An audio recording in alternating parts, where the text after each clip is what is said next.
Yes, indeed. Welcome back, everyone. Come on, Scott, sort the Wookiee, man. Get with it. Hey, the Wookiee was on time. The Wookiee was No, ready to go. no. Come on, Scotty. Come on, man. Hey, the Wookiee saw the studio join the call and he was ready to go. But What have you done to our Kev always Wookiee, has Scott? to. What have you done to our Wookiee? Why is the Wookiee like sending me smoke signals going, Wookiees too, Kev, Wookiees too?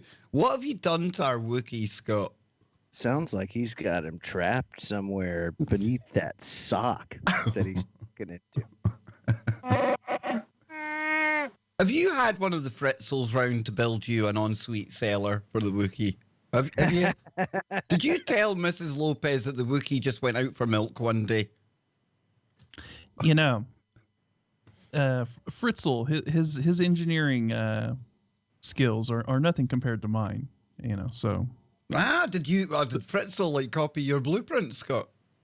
Yeah, the Wookiee's in good hands. Let's just put it that way. His chair has a secret Wookiee compartment.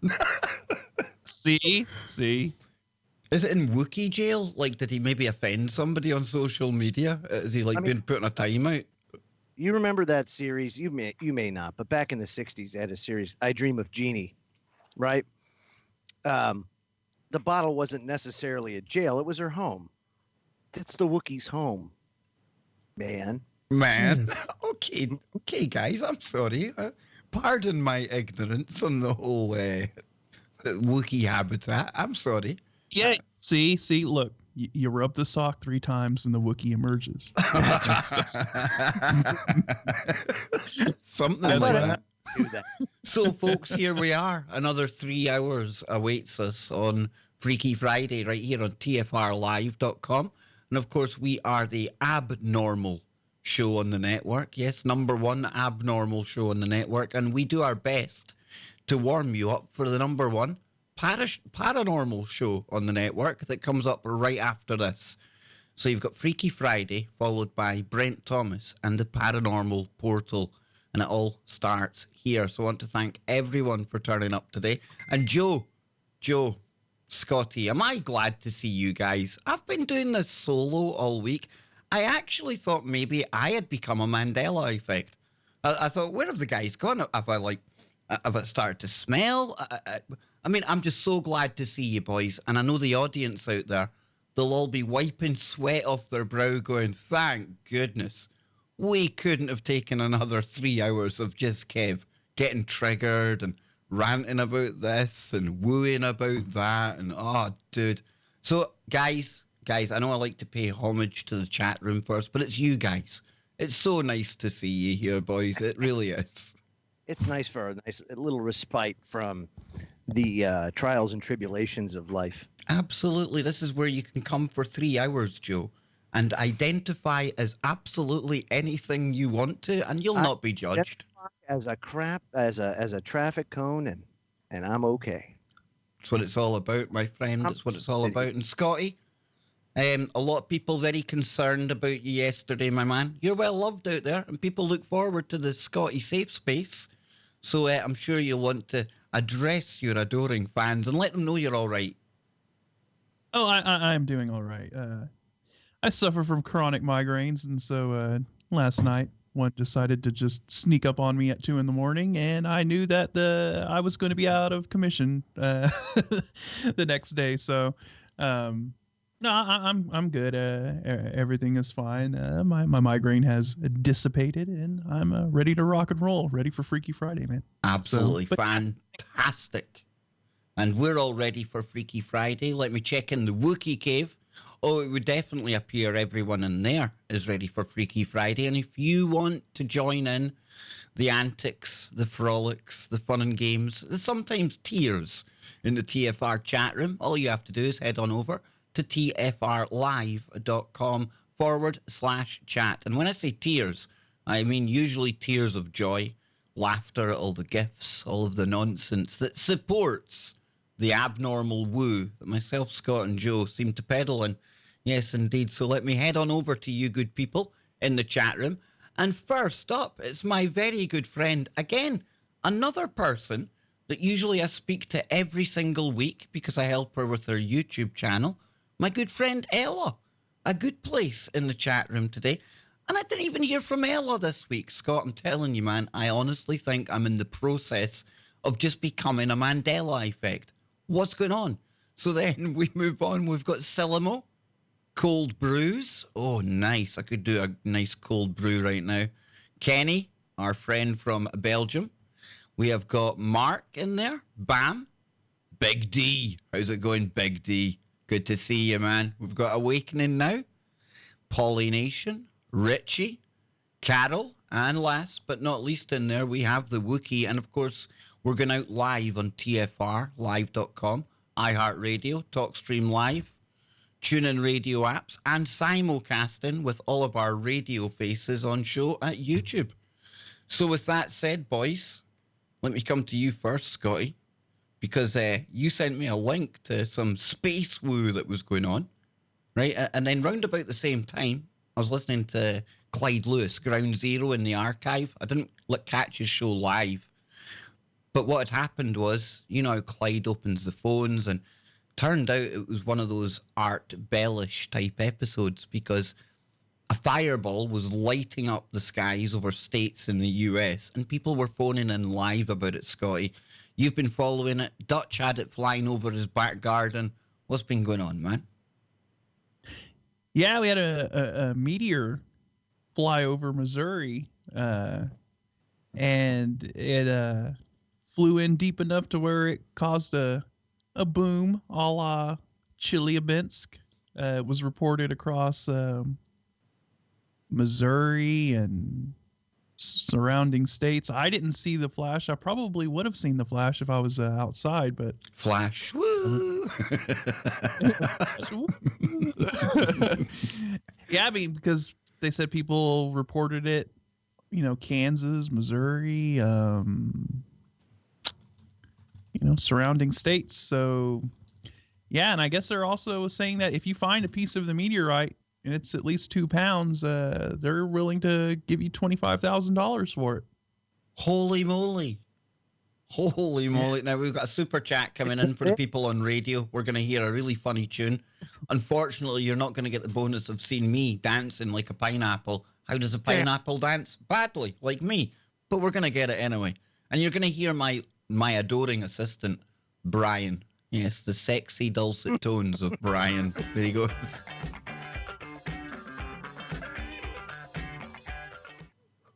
Man who cut self while shaving lose face. Woo. Wow. What the hell was that, Brian? Wow. Scott, did you do something to him as well? Scott Lopez tampered my AI assistant. I totally think so. You, first of all, you're not even sharing. I can't even see you guys. So it's right. Now, come on, guys. You don't have to like shame me. That's like share shaming. I call that, Joe. All you got to do is leave me a little message in Skype so people don't know it, like I've messed up. But Kev, I did. Yeah, see. It's gonna crash if you share screen. See, Scott, I didn't have a go at you. I knew you had edged me up. I knew you were the good guy. See, it's that Joe Joseph. He just wants to shame me on air. What are you doing, Joe?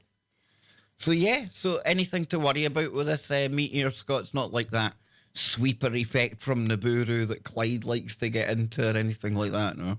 Is it radioactive? No. Is it radioactive, Scott?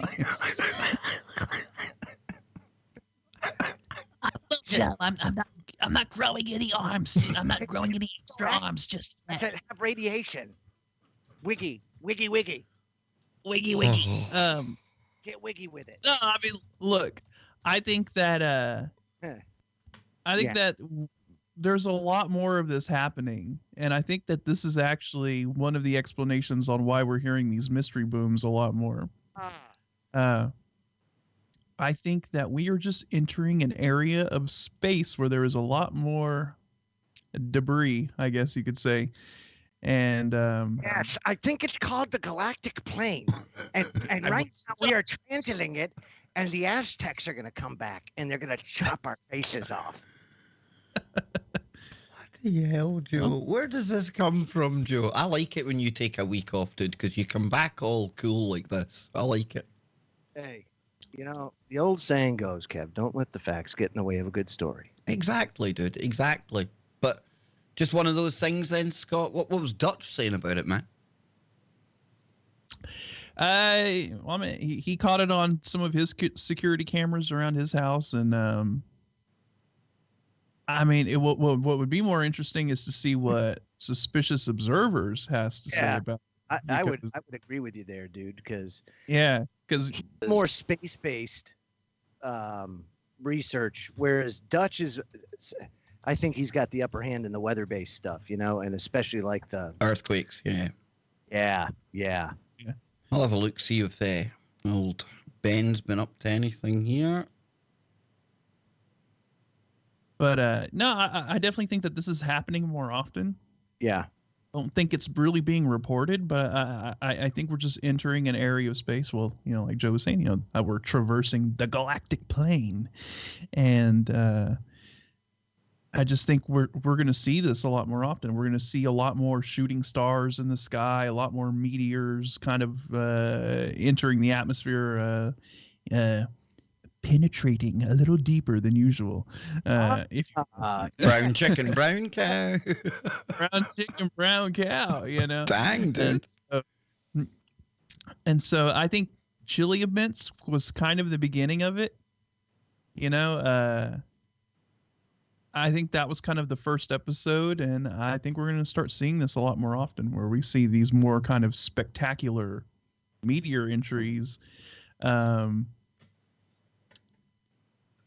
Does it lead up to the big one? Who knows? But I just think that things are going to be a lot more active in the skies as time goes forward. And we also talk about the shields dropping, right? The magnetic field dropping. I wonder how much of an effect does the magnetic field have on meteors and debris entering Earth's kind of field, right? Does it repel them in any way, or does it have any kind of effect on the trajectories? I don't know, but I just think that we are definitely entering an area of time here where we're going to see a lot more of this happening a lot more often. Yeah. And the weather too, the weather's going to get more funky too, because this is a cyclical thing that happens. So I don't know. I think that we're definitely going to see stuff again. There's no doubt. And it's going to pick up pace and crazy. Joe Joseph, what are you all about? What are you all about, Joe? what, Joe? Brian struggles with your little kind of your little pearls of wisdom here. But we're going to get in our super chat, folks. But then I'm going to add to this asteroid meteorite kind of woo that we're going through right now. Here he is. Here he goes. Oh yes, indeed. Come on, Brian. Don't let us down. Squirrel who runs up woman's leg will not find nuts. That's a bit controversial in today's kind of world, Joe. Can you say that without offending people? No, that's why Brian could. We'll just put him in like a AI jail for hate speech. Oh, we got It another all- coming in. Oh, we do have we do have another one.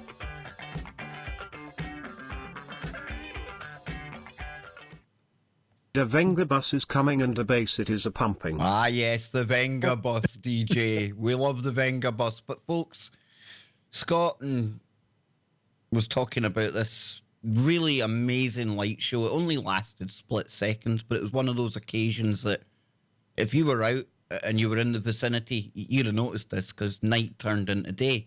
Really dramatic, really cool. But there's a YouTuber, I like to follow him. He's Russian or Ukrainian or Eastern European. Anton Petrov, his name is. Yeah, he's real good, man. I like him too. He is really good. He knows his astronomy. And he was talking the other day about this tiny meteor filmed in Japan that was piece of a killer asteroid. And he's not wrong, because it says here a fireball that flew over Japan in 2017 was a tiny piece of a giant asteroid that might one day threaten Earth. So it says at some point in the next 10 million years, and don't think you won't see that because, you know, we're all going to be living forever soon. Craig Venter told me. The giant asteroid might follow the little shard and slam into Earth's upper atmosphere. So yeah, this is an older story, but remember I said to you, Scott, about this kind of sweeper effect, stuff like that? And it was Clyde Lewis. I'm stealing his terminology here, but when you see these things, you do wonder, right? Because we're hurtling through space. It's so random. How we haven't been hit before or more often is beyond me, Scott, right? Because it's just so random out there. But it makes you wonder when you see these things coming in, are they being ejected off something else out there that they're not telling us about? Or it's just weird how this story came up at round about the same time as we had this new fireball at the weekend there. Yeah, and you know, I mean, this meteor that flew over Missouri, I mean, this was at the peak of a meteor shower that was supposed to be happening, right? It might have been the Taurid meteor shower or something. That or like the that. Leonids, something like that, isn't it? One of the two. Yeah. So there was already like shooting stars and activity going on in the atmosphere, and you know, it just sounds like to me that this was just a bigger chunk of debris that flew in that may have been part of all of that, but still, I mean, we're just seeing this activity increasing in general, even, you know, on days where we're not having meteor showers and stuff like that. And, you know, we have all the strange booms, we have all the interesting phenomena going down. And I just think that there's a lot more going on as far as, you know, space activity. And then you couple that with, you know, the magnetic poles moving around, and I don't know. I just think things are going to get a lot more wild from here on out. I think the skies are going to be pretty. You know, we hear about stories from you know, cultures and stuff in the past that talk about all of this activity happening in the sky. I just think we're entering one of these cycles. Like Joe said, it's just a cyclical thing, and that's what's going on. Looks like oh, another one. DJ Bison. Man who pulled teat of brown cow get chocolate milk. See, you've started, Joe. That's right. That's very good. I'm glad I started something. But here's something I want to put to you then, Joe, if you don't mind me dragging you out of your chat room fun tonight, right? But remember a few Freaky Fridays ago, and I know, I got that look from Joe. I got the raised eyebrow look. Oh, what's he on about? And I was talking about how I think we're entering a new phase now. And dare I say it, dare I pull out my Carol Rosen timeline to the New World Order? You know, the Russian threat. Then we've had the terrorist threat. And we've just had yet another death of one of the fictitious leaders of the kind of US, UK, NATO proxy army over there in Syria. And did I not say not long ago that I'm thinking now we're getting close to the time of the asteroids? I'm pretty sure I did, folks. Brown chicken, brown cow. Woo with the three amigos, Kev, Scotty, and Joe. Thank you very much, Edward. Thank you, brother. You remember me saying that? We're getting ready for a new kind of game in town, the military-industrial complex. They'll still get their money with the asteroids because now we weaponize space. Yes, they will. Yeah. And I mean, they've got so many things at their disposal. Just think about it for a second, right? Let's venture back. What the hell is going on? Uh-huh. No. We've lost Joe. Ruh-roh. There we go. MH370. He's back. Hello. Oh, hey, there he is. Oh, there we go. Okay. So anyway, I think that this thing is screwed up. Oh, yes, here he goes. He's going to go to, look at that, just like that. Joe disappears. Absolutely, just disappears. But Scott, again, I'm not saying these two stories here we're talking about today proves anything. But I tell you what, like I said at the time, I think we should keep our eye open for more of these type of things. And like you said, a lot of these noises, Scott, they could easily be caused by things of this nature, you know?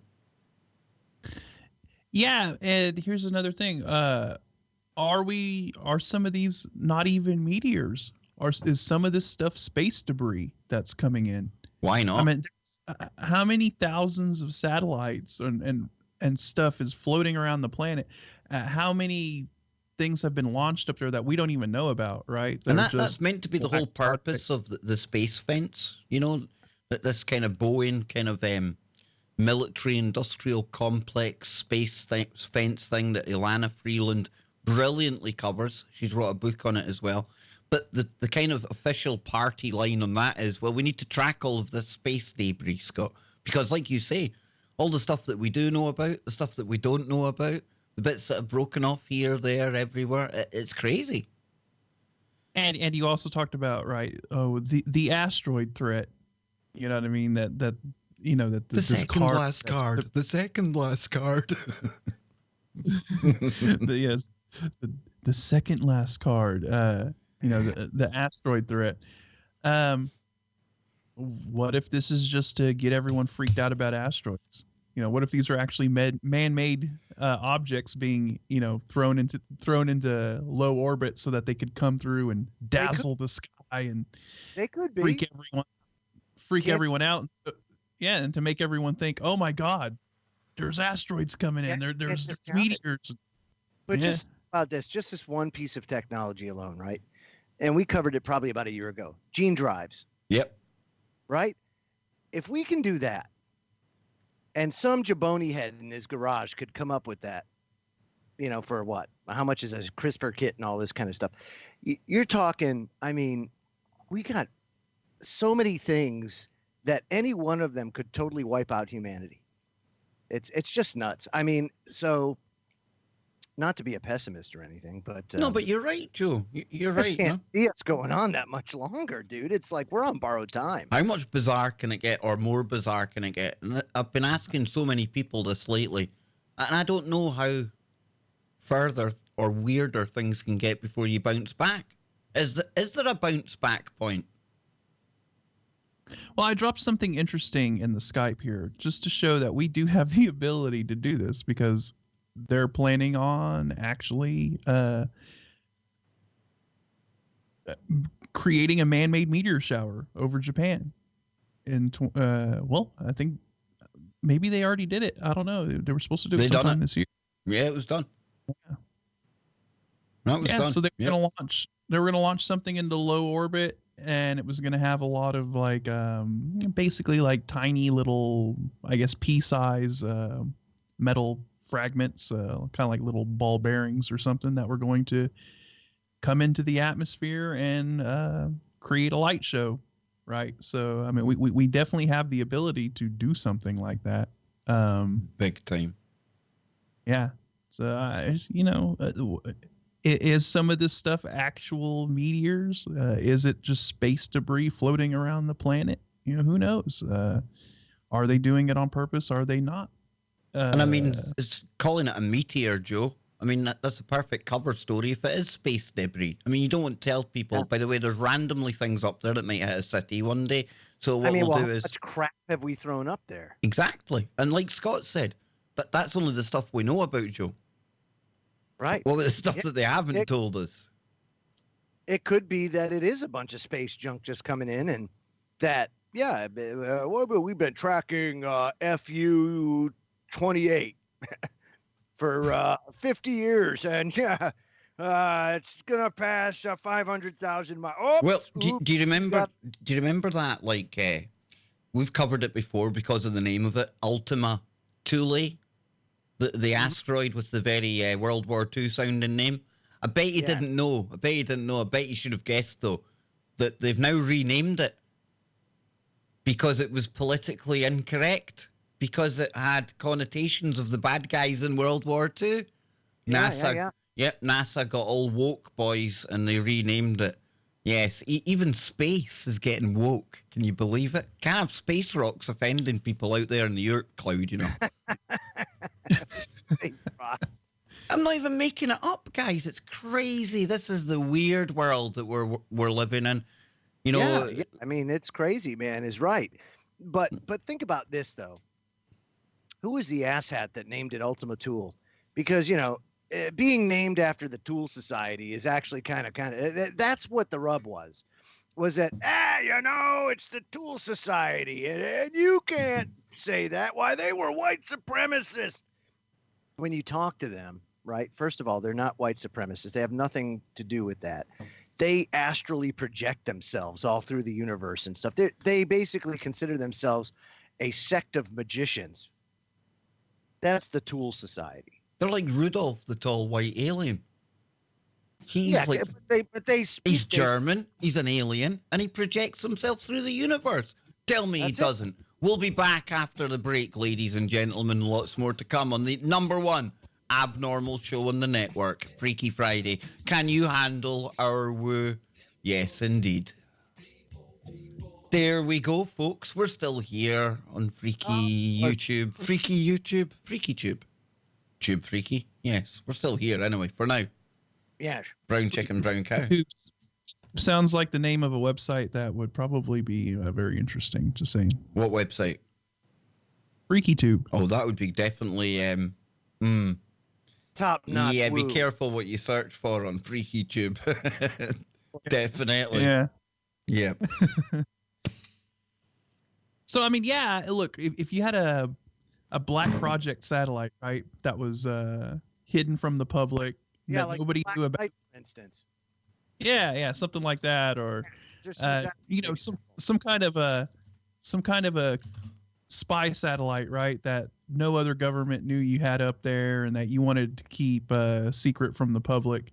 But then that thing decided, you know what, I'm gonna take a poop and come into the atmosphere. Well, then how would you explain that away? You wouldn't say, oh, well, our top secret Black Project satellite that we hid from everybody is entering the atmosphere. You just go, oh, no, it was a meteor.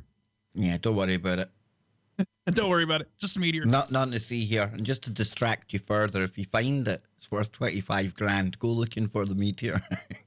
Go look for it, folks. But yeah, there's that very strange asteroid there, and as soon as I seen it, I remembered us talking about it ages ago. But yeah, Ultima Thule, renamed to avoid the bad guys in World War II link. Go work that one out, eh? I think maybe there's more important things in the world than getting offended over the name of an asteroid that's in the Oort cloud. Know what I mean? Just saying, get your priorities right, folks. I'm just saying. So where are we going? It looks like a snowman. Yeah, that was the one. That was what a lot of people called it when it first came out, remember? Yeah. Big time.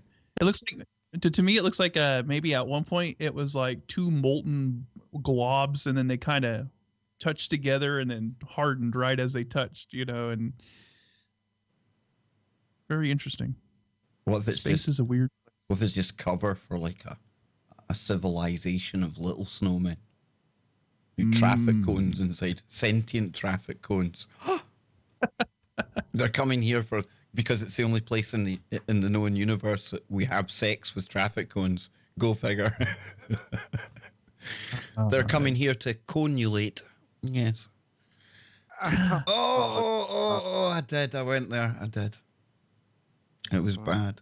I can't believe you did that. Come on, guys. Where are we going after the break, then, boys? Where do we care to go? We all do still identify as males on the panel today, I take it? There's no... don't tell me I've misgendered What if you don't identify as anything? You don't identify as anything? That's right. That's pretty cool. So, Just just point at you? Can we not, give yourself a noise or something, man? Isn't that what a nihilist is? They believe in nothing. They're Yeah, nothing. pretty much. Everyone's nothing. Yeah. Yeah. Who wants to hang about with somebody like that? That'd be pretty grim. I think so. Wouldn't you have to believe that you're a nihilist, and that defeats the purpose of being a nihilist? Of it, wouldn't it? Yeah. You would think so. Here we go, folks. Get ready, Scott. Line the Wookiee.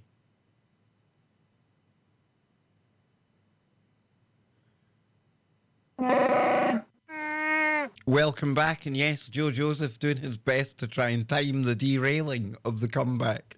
We're going to have a little announcement. Yep, there we go. You missed it, Joe. You missed it. You think I'm stupid.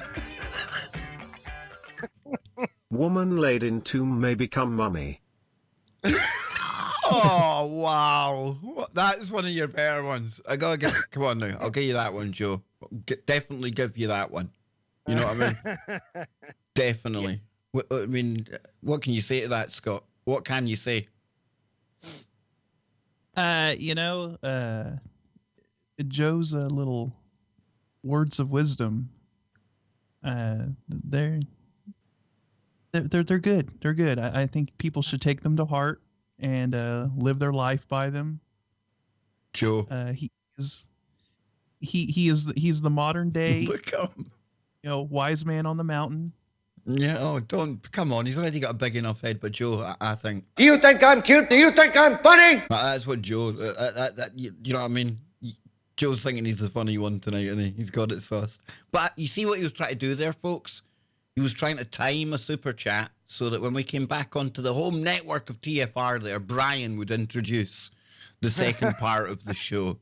Yes, with his wisdom from ancient Egypt and the pyramids. And at some point tonight, guys, we need to take a look at what's going on with the Bosnian pyramid. Because I had that come up on the stream earlier on today. We've not had a look at that in a good while. So we'll definitely need to check in on that. I've seen a lot of kind of archaeological woo doing the rounds recently. So as the show progresses, I'll dig some of that up. But where do we want to go now, boys? We've got the Hat Man at some point to come. And Scott, you've dropped something in the chat room here, right? Yeah, I dropped some interesting article here from phys.org. Always a good site if you're a science geek like me and Kev. We talk about VR, AR, and holograms, and how this is all progressing and moving towards our daily lives in the future. And I saw this headline and thought it was pretty interesting, so we'll dig into it here and see what's going on. But it says, from sci-fi to science lab, holograms that you can feel. It says, walking, talking holograms have been a staple of sci-fi films since Princess Leia was magically brought to life in Star Wars. Now scientists in Britain say they can make even more realistic 3D versions. A butterfly, a globe, an emoji, which can be seen with the naked eye, heard, and even felt without the need for any virtual reality system. Writing in the journal Nature, a team at the University of Sussex in southern England said technology currently in use can create 3D images, but they are slow, short-lived, and most importantly, rely on operating principles that cannot produce tactile and auditive content as well. To fill in the picture, so to speak, the team created a prototype called Multimodal Acoustic Trap Display, which can simultaneously deliver visual, auditory, and tactile content. This uses what is known as acoustophoresis, sound waves that move and manipulate an object, in this case particles, to form an image in a small box containing arrays of very small speakers. So what they're doing here, before I continue, is basically acoustic levitation. They're forming images, and they're forming they're creating 3D images out of actual mass. So they're levitating particles, it seems like, within a 3D space, and probably that's why you'll be able to feel them. It's very interesting.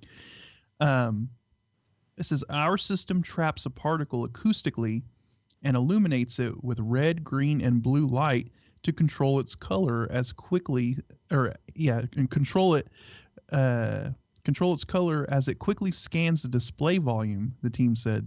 Since the system is based on sound waves, it allows the hologram to be heard and even felt. One of the scientists, Ryuji Hariyama, explained how this last feature, so crucial to making the object seem real, works. even if not audible to us, ultrasound is still a mechanical wave and it carries energy through the air. Our system directs and focuses the energy, which can then stimulate your skin to feel content, Ariyama told AFP by email. The feeling of the tactile sensation is like gently spraying your hand with pressurized air.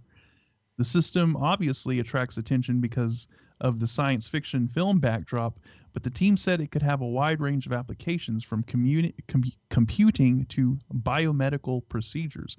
Well, that's pretty interesting. So this is like beyond just kind of light projection holograms. They're actually sort of generating and manifesting actual 3D, something out of mass, something that's made out of particles, which is that's a new one on me. I had no idea that they were working on stuff like that. Well, I mean, it doesn't surprise me, but the whole the haptics, we've spoke about haptics before and things, Scott, but that sounds a totally different level of thing altogether. We're almost on kind of like the replicator, right? Yeah. I mean, they're creating a 3D object out of thin air just by levitating particles and forming it into a shape. And I've just seen something at the YouTube chat there saying it's amazing tech so far. And that's the thing, because sometimes people like myself and Scott, you might think we're almost Luddites or scared of the technology, but actually myself and Scott are two of the biggest geeks and tech lovers out there. And we love a lot of the technology that we see. Now, that doesn't blind us to the fact that it can be used for good or bad, but any tool can be used for good or bad.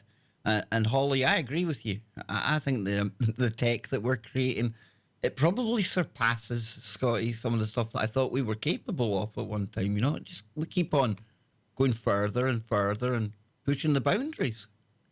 It's this exponential curve I always talk about, right? You know, we always try to project what we think that technology is going to look like within 5 or 10 years. And then it always seems like it comes to fruition within like 1 or 2 years. And then we're like, whoa, well, then what's next? But now it's hard to even imagine, Because it really is, you know?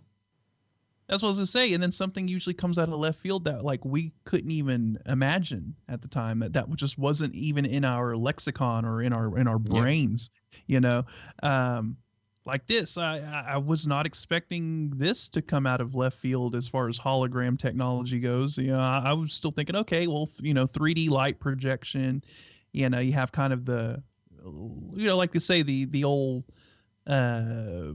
when people think about holograms, the main one to kind of use as a reference would be Star Wars, right? R2-D2 projecting Princess Leia out there. And then how you see in movies now where people are kind of swiping at the hologram screens and things like that. But now we're at the point to where we're actually levitating particles and creating actual mass, like actual objects, by levitating particles, which is kind of crazy. That's pretty wild. So we are now living in sci-fi times, dude. So we've gone tech in this section, and you can go woo with the tech, because this is where you start to cross the uncanny valley. And we often talk about the robots and things like that, Scotty. And obviously, one of the highlights ever, it always will be, talking to Geordie Rose. And for me, I've always looked at Sanctuary, because I've focused on that, as being one of the leading synthetic, lifelike robotic companies out there. I don't know really how you classify it properly. But of course, they're not the only one. And in recent times, Geordie and the team there, they've admitted that AI is really hard, and what they're trying to do is extremely hard. And it's going to take them a while before they've got anything that's commercially available. And that's why they've gone back to the secrecy. Now, I know people will say, Kev, you're shilling for Geordie. We can only take people at what they tell us, folks. And he had the decency to take the time out and share that with us. So I shared that with you. But, and I hear you, Joe. But there's another company here. Take a look at this one, because now, again, we're getting to the uncanny valley. Here we go. Yes, Russian firm sells autonomous robot clones of real people. The androids are both for professional and personal use. So it says here, Russian startup Promobot is now selling autonomous robot clones of any real person. This is the key selling point of their robot called Robo-C, as their website states, quote, order a robot with the appearance of any person to your office or home. Kev and AOC is now a reality. Oh yeah! So it says better contact. You better get a hold of your contacts up there in Russia, Kev. Maybe they can strike you a deal. You know, you get that 10% discount just because, you know, hey, you're Kremlin Kev. I could get like AOC in like Russian dress. Oh, fantastic, dude! And then if I screw her head off, there's going to be another littler AOC inside her. Then I screw her head off. Russia for this? What's that, Joe? You have to go to Russia for this? Why can't we see Joe? This is confusing. I can hear Joe. Where are you, Joe? Yeah, this is Russia, Joe. It says an anthropomorphic machine. According to a press statement released by the firm, Android Robo-C is a, quote, a completely anthropomorphic machine. It copies human facial expressions, can move its eyes, its eyebrows, its lips, and other muscles, and also keeps the conversation going and answers questions. Hang on, that's actually an improvement on a lot of human beings I know. For a start, most of the ladies I know, they can't move their eyebrows because they're drawing on nowadays. And most of the dudes that I know outside of here, they can't keep a conversation going. I'm liking Robo-C. So Robo-C has over 600 facial expressions and lifelike artificial skin. Brown chicken, brown cow. The company considers itself a manufacturer of service robots and believes that its androids may soon replace human workers. Anyone like getting very Russian like vibes of Sanctuary here? Big time. That and also... It's funny, like here in the United States, Homeland Security put out an advisory for cameras made by Hikvision. It's a Chinese company, and apparently, you know, they put the chips in the cameras and the NVRs and all that stuff to send all the information back to China. So if you get caught with it, you're fined.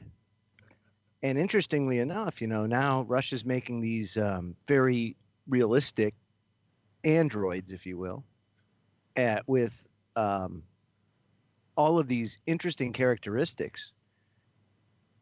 First of all,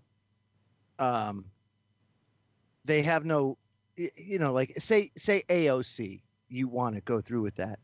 Now, if AOC doesn't give permission to have it made, then it's image rights. I get, yeah. Right. So, I mean, it's a slippery slope because, I mean, what if they say, well, go screw, I'm in Russia, who cares? You know, come and get me.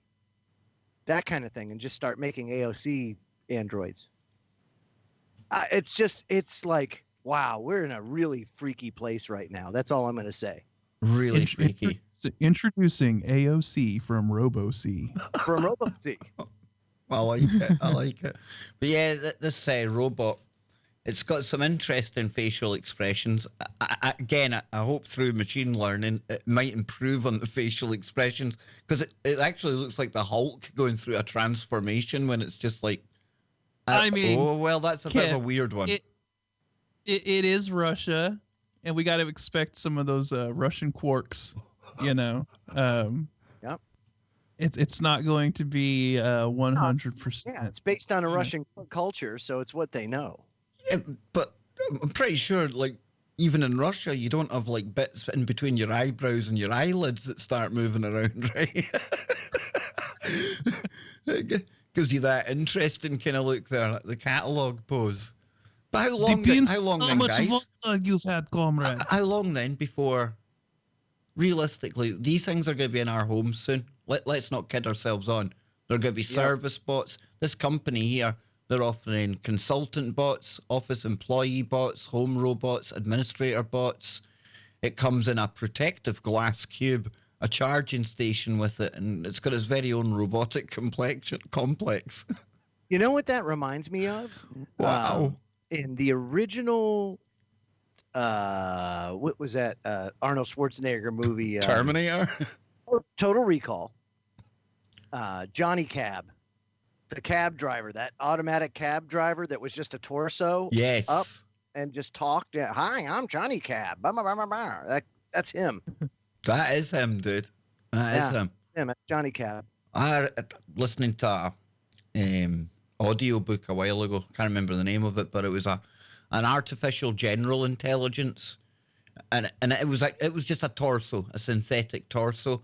And the reason it done that was the whole anthropomorphic thing, Scotty. You know, the author obviously knew, he's done his research, as they do, and it was because it had that human form, then people treat it and react it and accept it. Behavioral factor in there. Massive. Yeah. It's the same as like even cars. They've got the two headlights and it looks like a face and most people name them. It's what we want to do. What is the driving factor behind all this at the end of the robots? Yeah. I honestly think that the ruling class of today, because of the technology we have now, they really are ready to transcend in their minds and become digital gods. Yeah. It sounds bizarre, but it's the only. I mean, where else do you go with it? Well, first of all, greed, right? And that's like that base instinct that's being, or base feeling, or I don't know, what do you call it? It's that want of control of everything. I want everything. You want to get really creepy and freaky. You want to get really creepy and freaky for a minute. You think of what Jeffrey Epstein was doing, okay? He was cozying up to the biggest scientists in the world, Ben Goertzel, the guy that retweeted our Sophia show, the guy who created Sophia the robot with Hanson Robotics. And they got together and he funded them to the tune of lots of money to create baby Sophia.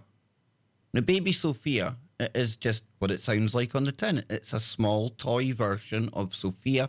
It's an AI toy. It's robotic. It's got cameras. It's got microphones. And it's designed to be every little girl's best friend.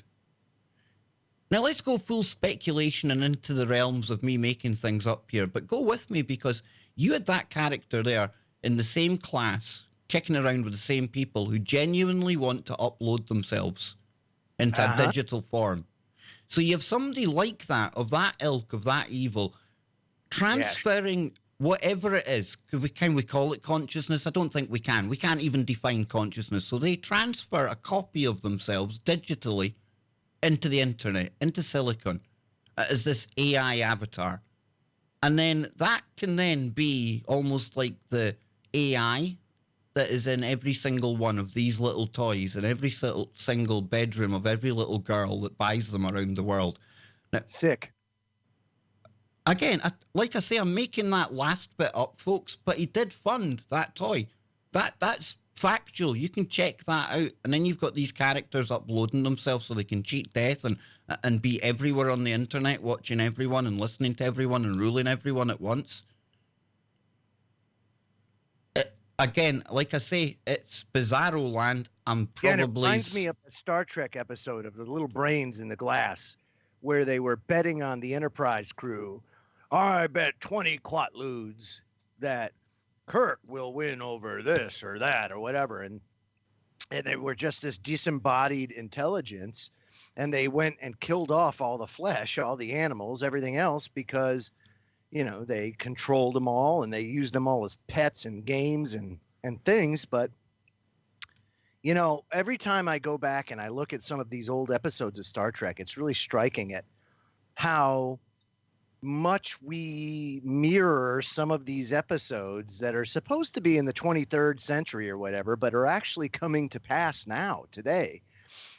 And here you have another thing where you have these disembodied intelligence. And that's what they say, our planet was dying. We couldn't sustain life anymore.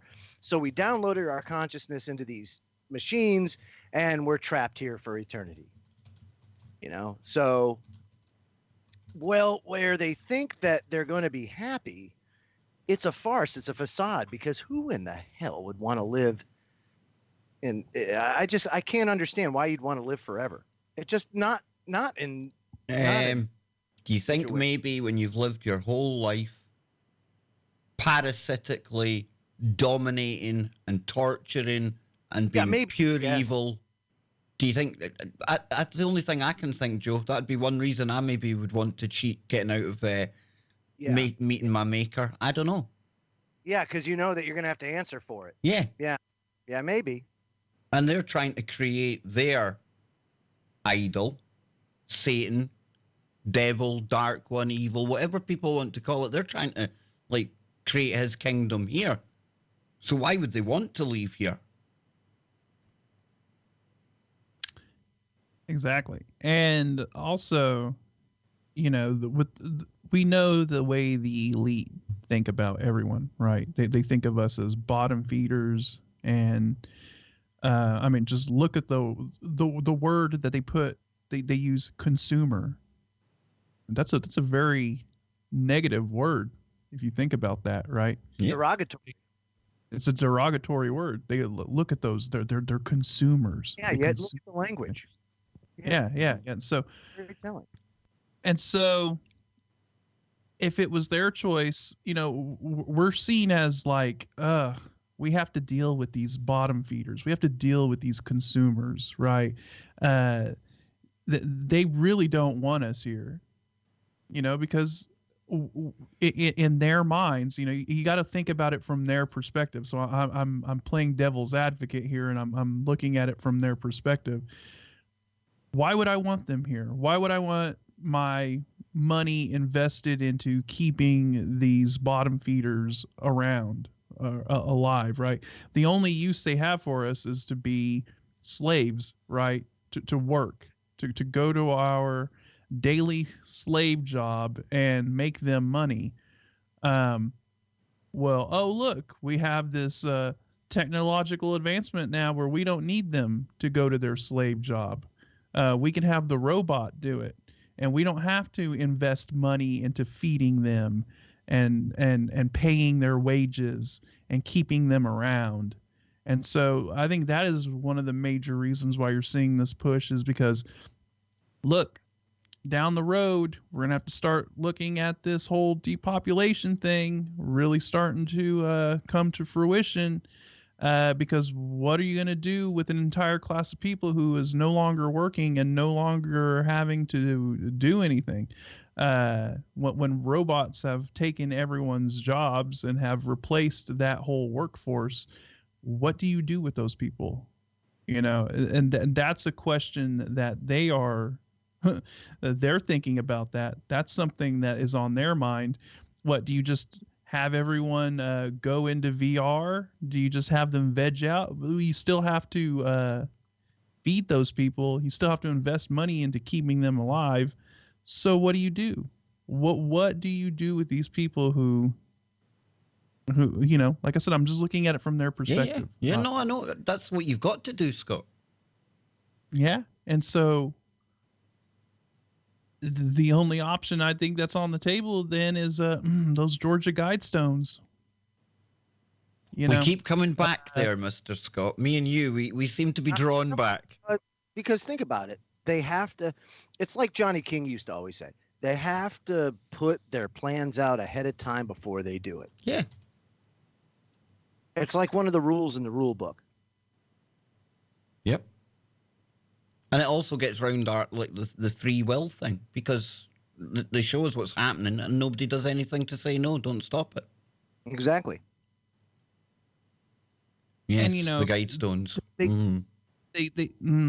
They put out this this thing saying, well, you know, nobody's going to have to work anymore, so everyone's going to be able to be artistic and think about other problems and focus their talents and all of that in other things. But that's not what's going to happen. I'm sorry to say that really isn't. You know, if nobody was able, you know, if nobody had a job tomorrow, I guarantee, like, everybody's not going to all of a sudden be this great mathematician or this wonderful, like, groundbreaking doctor or something. Pretty much most of the population is going to decide that they're going to go into VR and veg out for the rest of their lives. You know, there's only a very, very small percentage of the population who have that genius level ability, and that's how it is.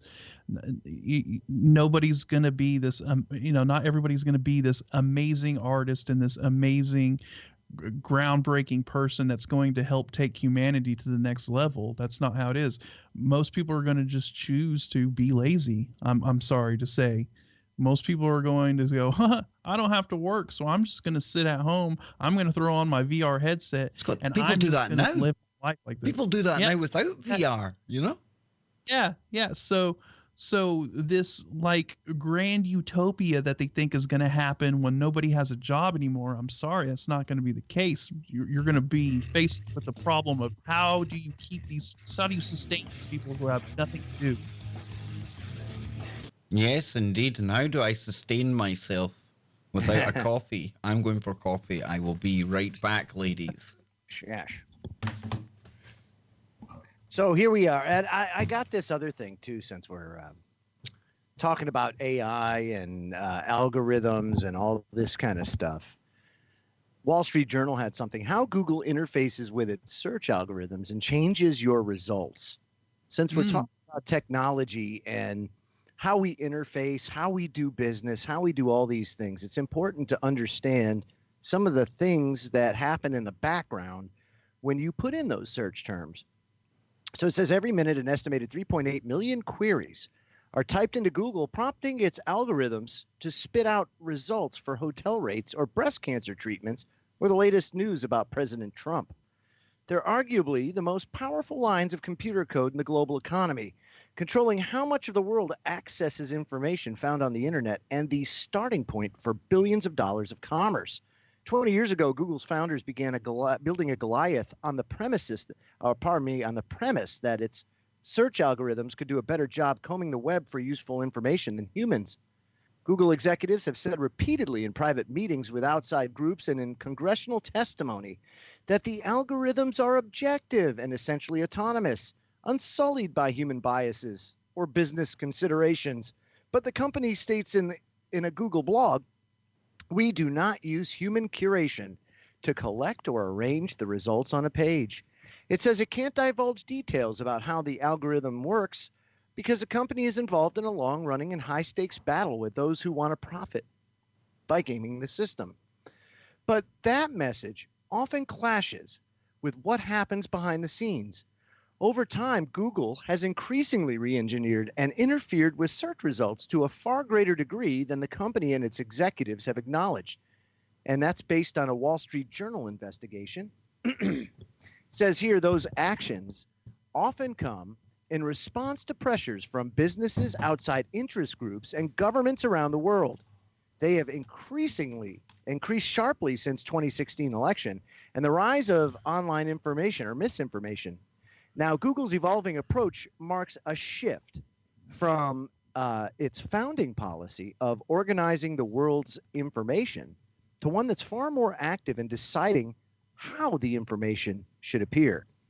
Google, more than 100 interviews and the journal's own testing of Google search results revealed this. Google made algorithmic changes to its search results that favor big businesses over smaller ones. And in at least one case, made changes on behalf of a major advertiser, eBay Inc., contrary to its public position that it never takes that type of action. The company also boosts some major websites, such as Amazon.com and Facebook Inc., according to people familiar with the matter. Google engineers regularly make behind-the-scenes adjustments to other information the company is increasingly layering on top of its basic search results. These features include autocomplete suggestions, boxes called knowledge panels, and featured snippets and news results. Stop it. Stop talking about my handlers. We're on their platform. Joe, shh. I'm doing a feature on all their wonderful services they provide. That's okay then. I knew that. and thank you, YouTube. We now have a new feature as well. We've got chat stickers. Yes, remember, folks, you can buy your stickers in the chat room. Yes, we are one of the test channels for the stickers. We'll be going back to TFR Live in a moment, though, before Scott calls me a Google shill. So, yes, here we go, Scotty. Are you ready? Are you ready? Here we go. Yes.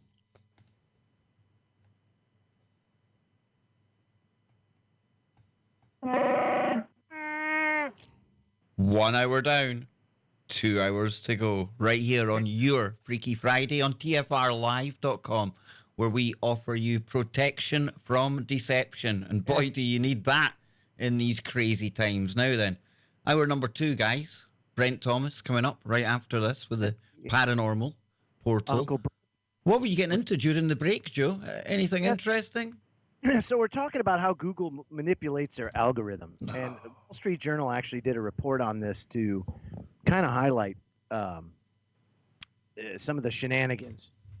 So let's see here. So first of all, their algorithmic changes favor big business over small ones. And then Google engineers regularly make behind-the-scene adjustments to other information the company is increasingly layering on top of its basic search results. And again, those are like featured snippets, knowledge panels, autocomplete suggestions, all that kind of stuff. And news results, which aren't subject to the same policies limiting what engineers can remove or change. So despite publicly denying doing so, Google keeps a blacklist to remove certain sites or prevents others from surfacing. Allegedly. Yes, allegedly, in certain types of results. These, what does it say here? These are separate from those block sites as required by U.S. or foreign law, such as featuring child abuse or copyright infringement, and from changes designed to demote spam sites, which attempt to game the system to appear higher in results. And then in autocomplete, the feature that predicts search terms as the user types a query, Google's engineers have created algorithms and blacklists to weed out more incendiary suggestions from controversial subjects, such as abortion or immigration, in effect filtering out inflammatory results on high-profile topics. Then we have Google employees and executives, including co-founders Larry Page and Sergey Brin, have disagreed on how much to intervene on search results and to what extent. Allegedly. Very nice. Allegedly. Yeah. Yes. Including, let's see, on topics such as vaccinations and autism. Let's see here. What else? To evaluate its search results, Google employs thousands of low-paid contractors whose purpose... Hold on one second. Uh-huh. Did Google cut him off, Scott? Oh, what a shame. What a shame. Is it fixed now, Joe? Yes. There we go. Yes. No. Hello there. Oh, wow. Just wow. Uh-oh. Oh, Joe, imagine that happening. That's terrible. Oh, my. What? That is. What's happened to it, dude? He's fallen into the tramp's pocket, hasn't he, Scott? Oh, there we go. Okay. Yes. It says to evaluate its search results, Google employs thousands of low-paid contractors whose purpose, the company says, is to assess the quality of the algorithm's rankings. Even so, contractors said Google gave feedback to these workers to convey what it considered to be the correct ranking of results, and they revised their assessments accordingly. According to contractors interviewed by the Journal, the contractors' collective evaluations are then used to adjust the algorithms. The Journal's findings undercut one of Google's core defenses against global regulators who worried about how it wields its immense power, that the company doesn't exert editorial control over what it shows users. Regulators' areas of concern include anti-competitive practices, political bias, and online misinformation.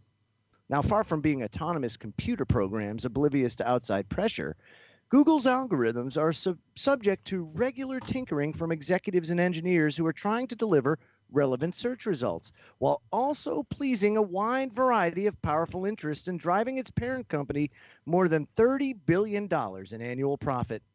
Google is now the most highly tracked website in the world, surpassing 90% of the market share for all search engines. The market capitalization of its parent company, Alphabet, is more than $900 billion. Google made more than 3,200 changes to its algorithm in 2018, up from more than 2,400 in 2017, and from about 500 in 2010, according to Google and a person familiar with the matter. Google said 15% of queries today are for words or a combination of words that the company has never seen before, putting more demand on engineers to make sure the algorithms deliver useful results. A Google spokesman disputed the journal's conclusion, saying, "We do today what we've done all along, provide relevant search results from the most reliable resources." Yes. Lara Levin, the spokeswoman, said the company is transparent in its guidelines for evaluators and what its algorithms are designed to do. Now, as part of its examination, the Google Journal tested Google's search results over several weeks this summer and compared them with results from two competing search engines, Microsoft Corp's Bing and DuckDuckGo, a privacy-focused company that builds its results from syndicated feeds from other companies like Verizon Communications' Yahoo search engine. The test showed wide discrepancies in how Google handled autocomplete queries and some of what Google calls organic search results. The list of websites that Google says are algorithmically sorted by relevance in response to a user's query. Now, Ms. Levine, the Google spokesman, declined to comment on specific results from the journal's testing. In general, she said our systems aim to provide relevant results from authoritative sources, adding that organic search results alone are not representative of the information made accessible via search. The journal tested the autocomplete feature, which Google says draws from its vast database of search information to predict what a user intends to type, as well as data such as a user's location and search history. The test showed the extent to which Google doesn't offer certain suggestions compared with other search engines. Typing Joe Biden is or Donald Trump is in autocomplete, Google offered predicted language that was more innocuous than the other search engines. Similar differences were shown from other presidential candidates tested by the journal. But the journal also tested several search terms in autocomplete, such as immigrants are and abortion is. Google predicted searches were less inflammatory than those of other search engines. Yes. Let's see what Google said. Joe Biden is, Google said done, 100%. How old, 100%. From, 99%. Running for president, 79%. He Democrat, 78%. He running for president, 76%. Toast, 71%. A Democrat, 70%. On DuckDuckGo, Joe Biden is an idiot, 100%. Creepy, 100%. From what state? 100%. Too old to run for president, 100%. A moron, 94%. A liar, 84%. A joke, 78%. Done, 22%. A creep, 22%. So certainly, they are trying to temper the actual feelings of people. And here's a great example of that, because if you look at DuckDuckGo, that is like the prime search engine for Tor browser. And people that typically use Tor are not people that typically like Joe Biden. And so that's why, you notice you get a more real feel for that from the autocomplete feature. Very interesting how that is and how they temper it. Google tempers it really bad. And another interesting sort of experiment that I like to have people do is take one of the more kind of controversial or conspiratorial topics out there. Just pick one, right? And type it in Google search. and then go to yandex.com and type in the same thing. And you will see a night and day difference on the results that are displayed between Google and Yandex. And, just so Yandex is people... Russian, right? Yeah, Yandex is a Russian search engine. However, it doesn't filter the internet. You get what's displayed. Some of the links might be like malware links or whatever, but they don't filter any of the internet. It's like it was back in the old days when you would do a search and whatever the search out or the search engine spidered through and picked up that existed on the internet is what you get. So very interesting. He's mic farted again. I've noticed now though, how you used to get it would auto complete the word, Scott. I don't know if you use Google Mail a lot, but they're literally giving you the full sentence now after you write 2 words. I'm currently in the process of moving all of my accounts that I've used my Gmail on. I'm moving them over to Proton Mail as we speak. I mean, I've been doing it a little bit day by day, but all of my major accounts, like my gaming accounts, my PayPal, all of that stuff, I'm moving it from Gmail over to Proton Mail. It's a nightmare, but I think it's just something I need to do in the end. And talking of Proton Mail, if you want to join the KBS Discord server, then all you do is email me at kbsdiscord@protonmail.com. That's kbsdiscord@protonmail.com. So yes, just when you brought up Proton Mail there, I thought I'd best kind of shamelessly plug the Discord. Very good mail service, very secure. I highly recommend Proton Mail as an alternative to the Gmail. But I don't want to knock on Google too much. I'm sure. No, leave sure, my bosses alone, man. Joe's already going to get me hauled over the coals. Do you know what I mean? I'm sure the Kev Baker Show features prominently in the Google search. Just when we got up that algorithm, come on, Joe. You see, now I know why he was super chatting me earlier on. He knew he was going to go after my employers at some point. You know what, man, it is what it's not like it's a surprise. No. And the way I see it, whether it's Gmail, whether it's anything, nothing on the internet is truly secure.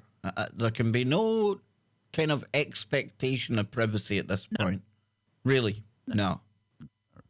I think it's all data, and we know what data is. Data is big money these days, and it's all added to our personal profiles. And wouldn't it be nice to see what they do hold on you somewhere, like to see what that digital file's like? We must have, you know what I mean? Your digital version of you, what they hold on you. It would be very interesting to glean some insight on what the digital dossier holds. I agree. Yeah, it would be kind of telling, I think. But, when you think back to what the internet used to be, like you were talking about the BBS boards and things the last time we got together, Scotty. We sure. Hey, you know what, man? Don't knock a good BBS. No, I'm thinking, you think of where it was to where it is now. And then just earlier on, myself and Scott were saying it's kind of hard to imagine where things will be 5 years down the road. I mean, what does the internet look like 5 years down the road? We see China starting this December. They have to facially log into the internet. You have to go down to the government. You have to get your face scanned by them, and that's how you're going to log in. You're not going to be going on any computer in China without your face attached to it. So every keystroke then, Scott, they know exactly whose dossier to assign that to, And the 6G, too. They're starting the 6G thing. So. Yeah, I seen that the other day, Joe. So that's going to be another round of hype and fear. And listen, I don't know about the frequencies involved in 6G. I've never looked into it. But I would imagine that it's going to be the same as the 5G. There's going to be a lot of hype around it. There'll be a lot of people saying it's bad. There'll be a lot of people saying there's no harm in it. And whatever happens, regardless, it's coming. It's going to be coming because by that point, there's going to be more and the Internet of Things, it hasn't stopped. we're only ever going to create more and more devices that connect into the internet. And at some point, even the throughput of 5G isn't going to be enough. And that's why they have to keep going more and more, Scott, right? Exactly. And then It's you've the got all these exponential curve. robots that are going to be, you can't afford to have lagging robots or lagging autonomous vehicles. Yeah, all that's going to have to be connected to the network. So you're going to have massive, massive amounts of bandwidth to handle literally millions, if not billions, of devices, right? That need pretty much zero latency because that's what's going to be needed at that time. You can't, like you said, you can't have any kind of lag, especially in a self-driving vehicle. If it's spots someone walking across the street, you can't have that 2-second lag when it needs to hit the brakes or something, right? It's got to be instantaneous, and have awareness of where it's at. So, and it needs to be communicating with every other single vehicle around it in the autonomous network all at once, real time. Like you say, Scott, just that millisecond off even. That can have a knock-on effect down traffic lights and miles down the road, and boom. And going back to the China thing, they now have implemented, I think, time restrictions on the amount of time people can play video games online. If you look that up, I think they're now, it's like online gaming curfew is what they have implemented. So, which is says here, China has announced a curfew on online gaming for minors among new measures aimed at curbing video game addiction. Now, I would prefer, obviously, this kind of thing should be down to the parents. Okay? Parents should be the one bringing up their children and choosing. Big time. However, at the same time, I mean, I see the kind of problems that this video game generation, that it can have. Now, Scott, I'm not saying it's creating killers. I'm not saying it's any of that. But at the same time, as a parent who's fought these battles with his own child, like coming off the console, the time that's spent on there nowadays, Scott, and again, I can't really criticize it because I'm in front of the computer myself, doing what I do. I game. But, and again, I'm not saying hand over authority to the government to switch the switch and get to your bed, but the whole thing of the curfew on online gaming for younger kids, I can't say I'm opposed to that, but as long as it's the parents doing it. Exactly. See, and this is a perfect example of an issue, that there's a real issue with that. But you have an authoritarian government swooping in and using it to impose more restrictions and control over the population. So that's where my problem is. Yeah, with same here, dude. Like this is down, this should be down to the parent to hold, to put those restrictions on their children. Say, look, get off the computer, stop gaming by 9 o'clock, or here's your allotted time. You can game and you can be on the computer between, say, 7 and 9. Here's your 2 hours where you can do that, but that's it, or whatever you want to do. But that should be down to the parent, not down to the government to come in and impose that stuff, because that just gives them more control, just gives them more control over the population and more of a reason to snoop around and see what they're doing online. And of course, it would be China, right? And you got to wonder if maybe down the road you'll see this kind of stuff happening here in the U.S. because we always seem to follow their lead. Well, I think so, because you've had the World Health Organization classifying this kind of thing as gaming disorder, rightly or wrongly. But just to play into what you're saying here, Scott, that would be the justification used, right? It's damaging the health and well-being of our youngsters today, and you parents haven't been doing it, so we'll step in and do it. So yeah, I can see that. And it says under the new rules, gamers under 18 will be banned from playing games between 10 p.m. and 8 a.m. And on weekdays, minors can only play for 90 minutes while they may play up to 3 hours per day on weekends and public holidays. The guidelines also place restrictions on the amount of money minors can transfer to their online gaming accounts. Good idea. Gamers aged between 8 and 16 can only add up to $29 per month, while the maximum amount for those between 16 and 18 will be $57. And just to get an idea for people out there who might kind of think gaming, who cares? Just get a load of how big an industry this is, because it says China is the world's largest gaming market, accounting for a quarter of global revenue. So a quarter, okay, bear that in mind, according to market research firm Newzoo. So it is expected that China's total gaming revenue to reach 38 billion in 2018, right? So 38 billion, Scott, a quarter. So you're talking over $100 billion business in this year, 2018, I take it. You know, that's a big business.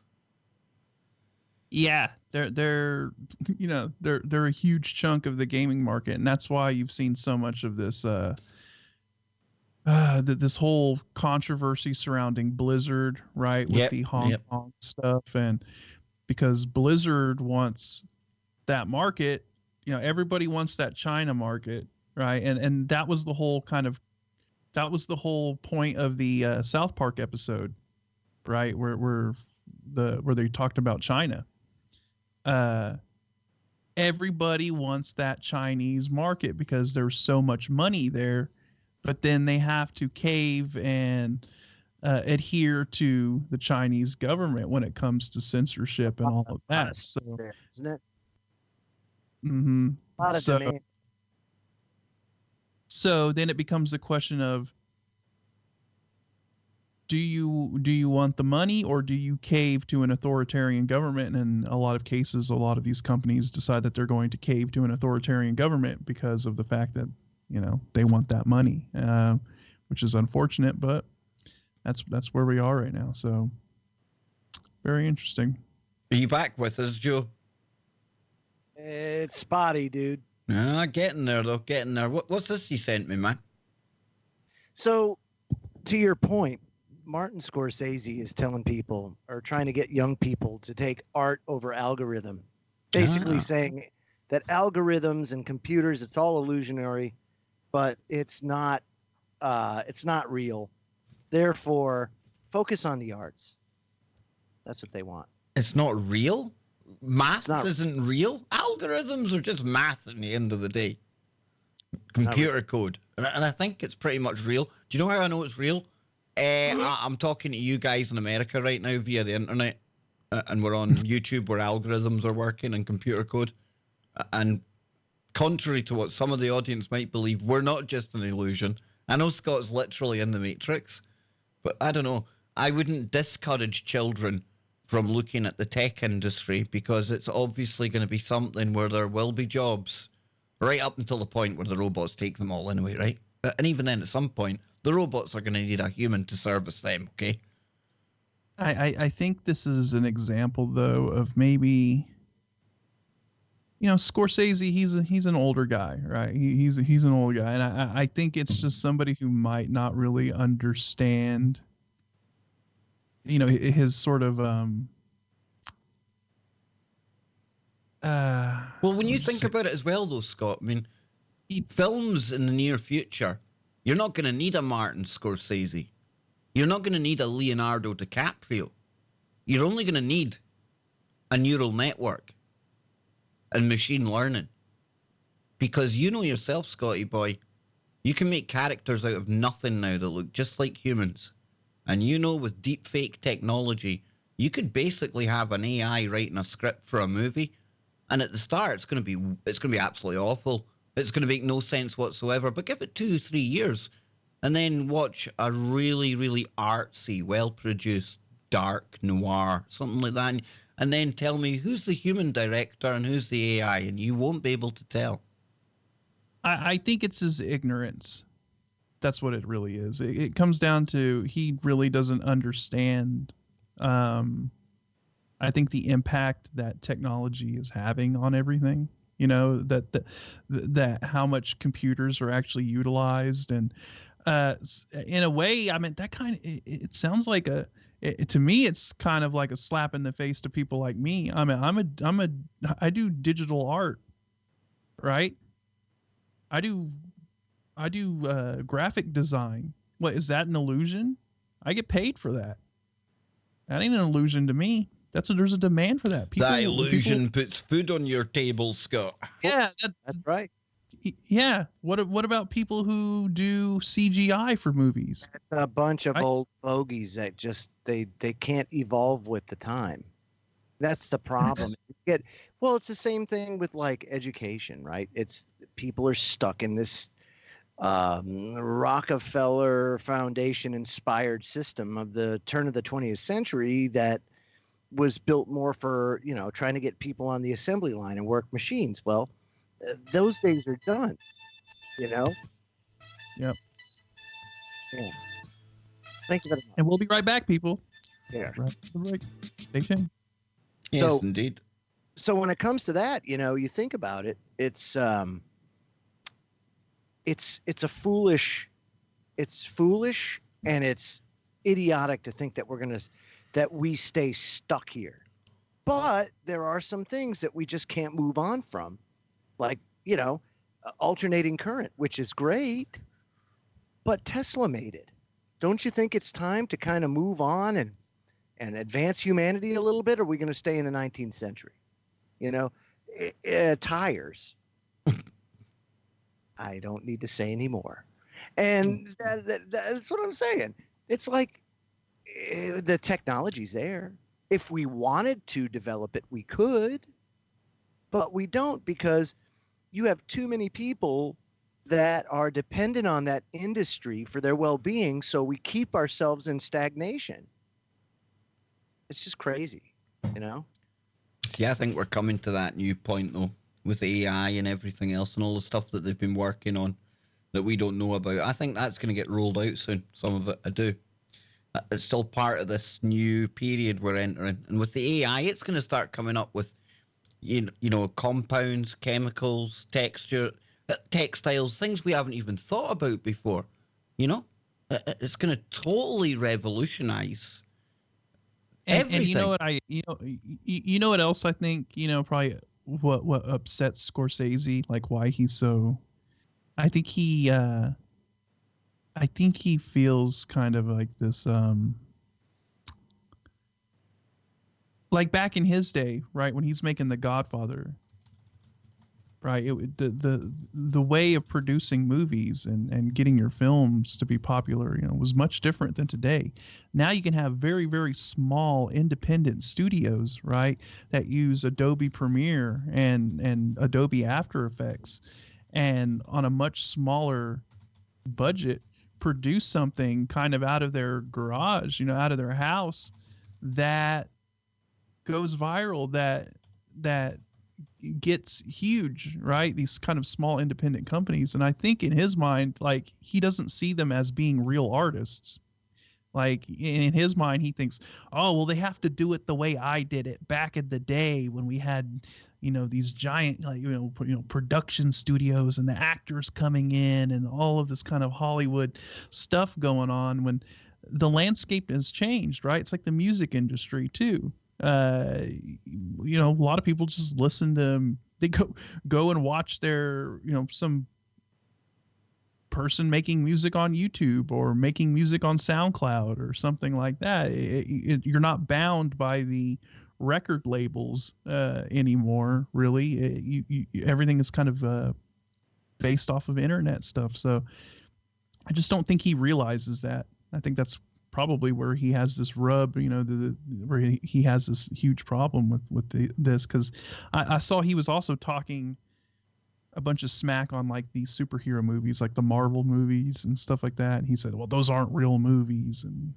all of that. And I'm like, well, those box office figures, those box office numbers probably beg to differ, You're right. So, yeah. Yes, I'm just digging up some stuff, see what we've got. We can get into after the break. Some sexy Lilith woo, you know? Can't beat a bit of Lilith. Ooh. Now, where would she rank on the hot crazy index, Scotty? Oh, she would rank on the. I don't even think not the marriage index. material. Not marriage material, right? Oh no. Joe's struggling. His comms are down. You know what's causing that, Joe? Mercury retrograde. That's what it is, dude. Again? Yeah. We're in retrograde. We've been in retrograde for a little while. Here we go. Yeah. Here we go, guys. Here we go. Stand by.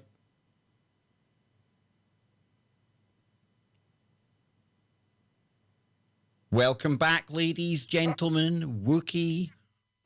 I heard him. Yeah.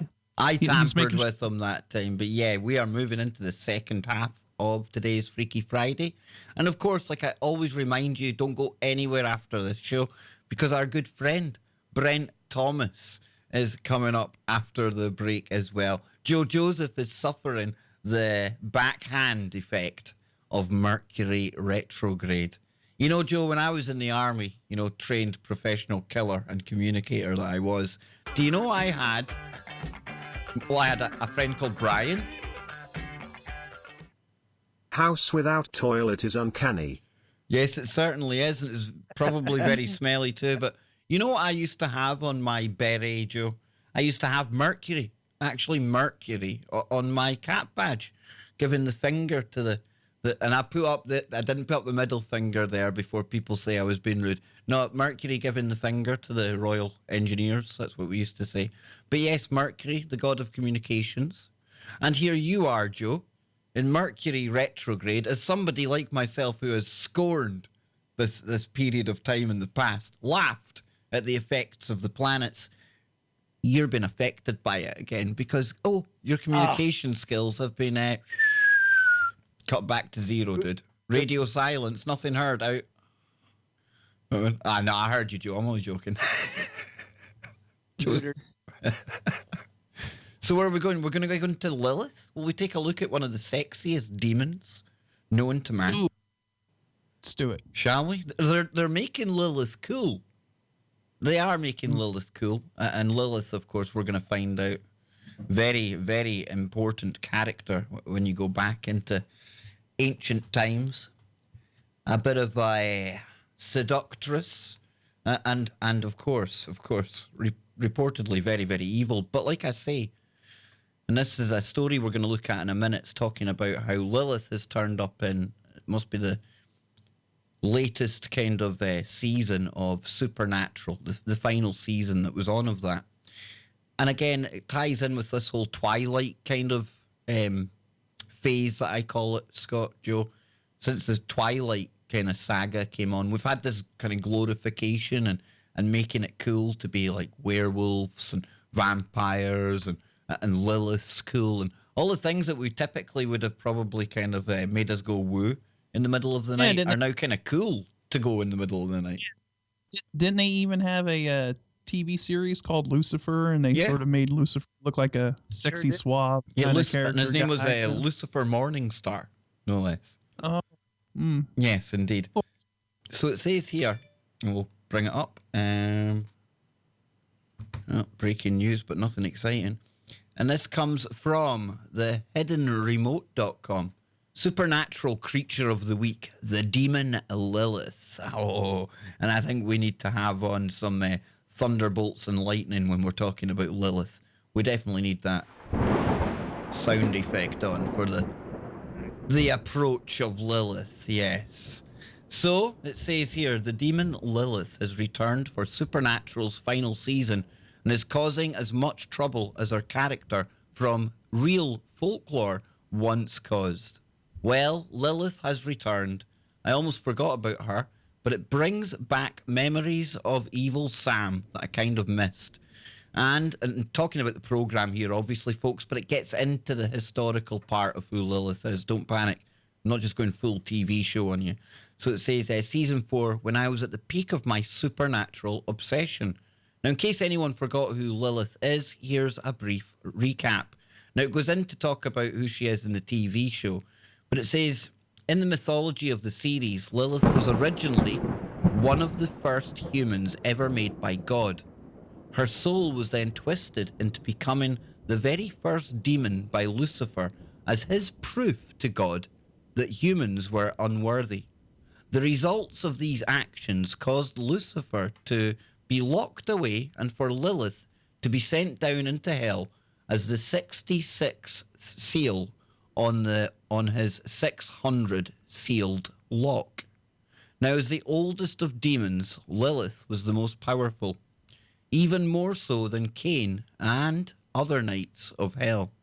The 4 demons that follow her, I guess you can call them her siblings, were Azazel, the infamous Yellow Eyes, Ramael, Asmodeus, and Dagon, who reigned as the princes of hell. When Supernatural drew their outline for Lilith, they combined the image of her as both a seducer of men and destroyer of children into the character. Now, Lilith is said to be the first wife of Adam before Eve, but that she left him and eloped with the archangel Samael. Now, Lilith's few sexualized interactions with Sam in the show were in... And we're getting a super chat in, folks. Thank you, DJ. What secret conspiracy would you like to start? Oh, there's enough people on YouTube already starting enough of them without us adding to the mix, that's for sure. But we can think of our own. We'll make up our own disinfo in hour 3. No, we won't. That sounds like QAnon now. Lilith's few sexualized interactions. So it goes on about the TV show there.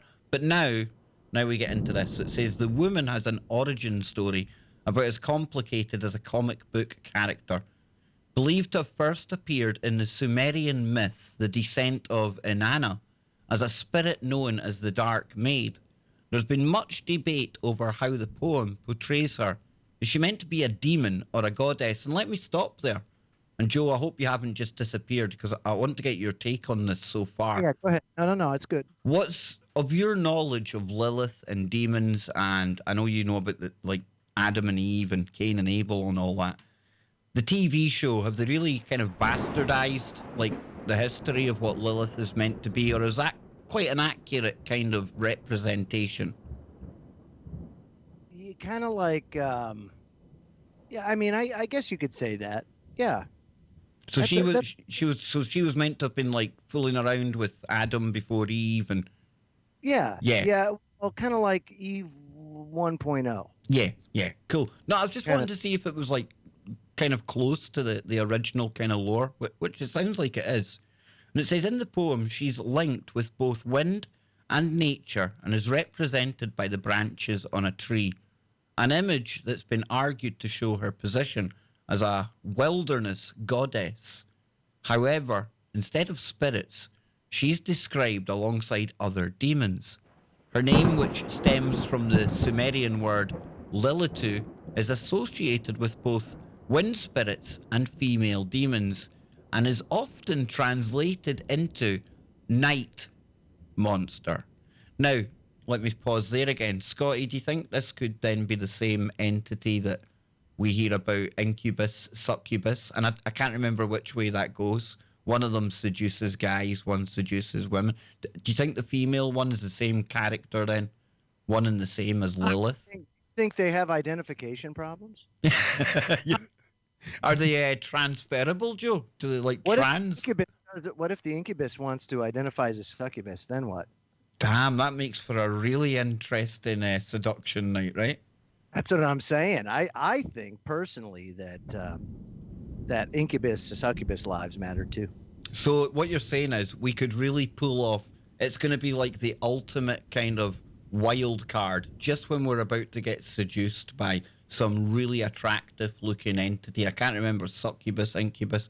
We wake up and we go, hey, Kev Baker, she, her today. And then they'll realize they sent the wrong spirit and it'll freak them out and they'll never come back, right?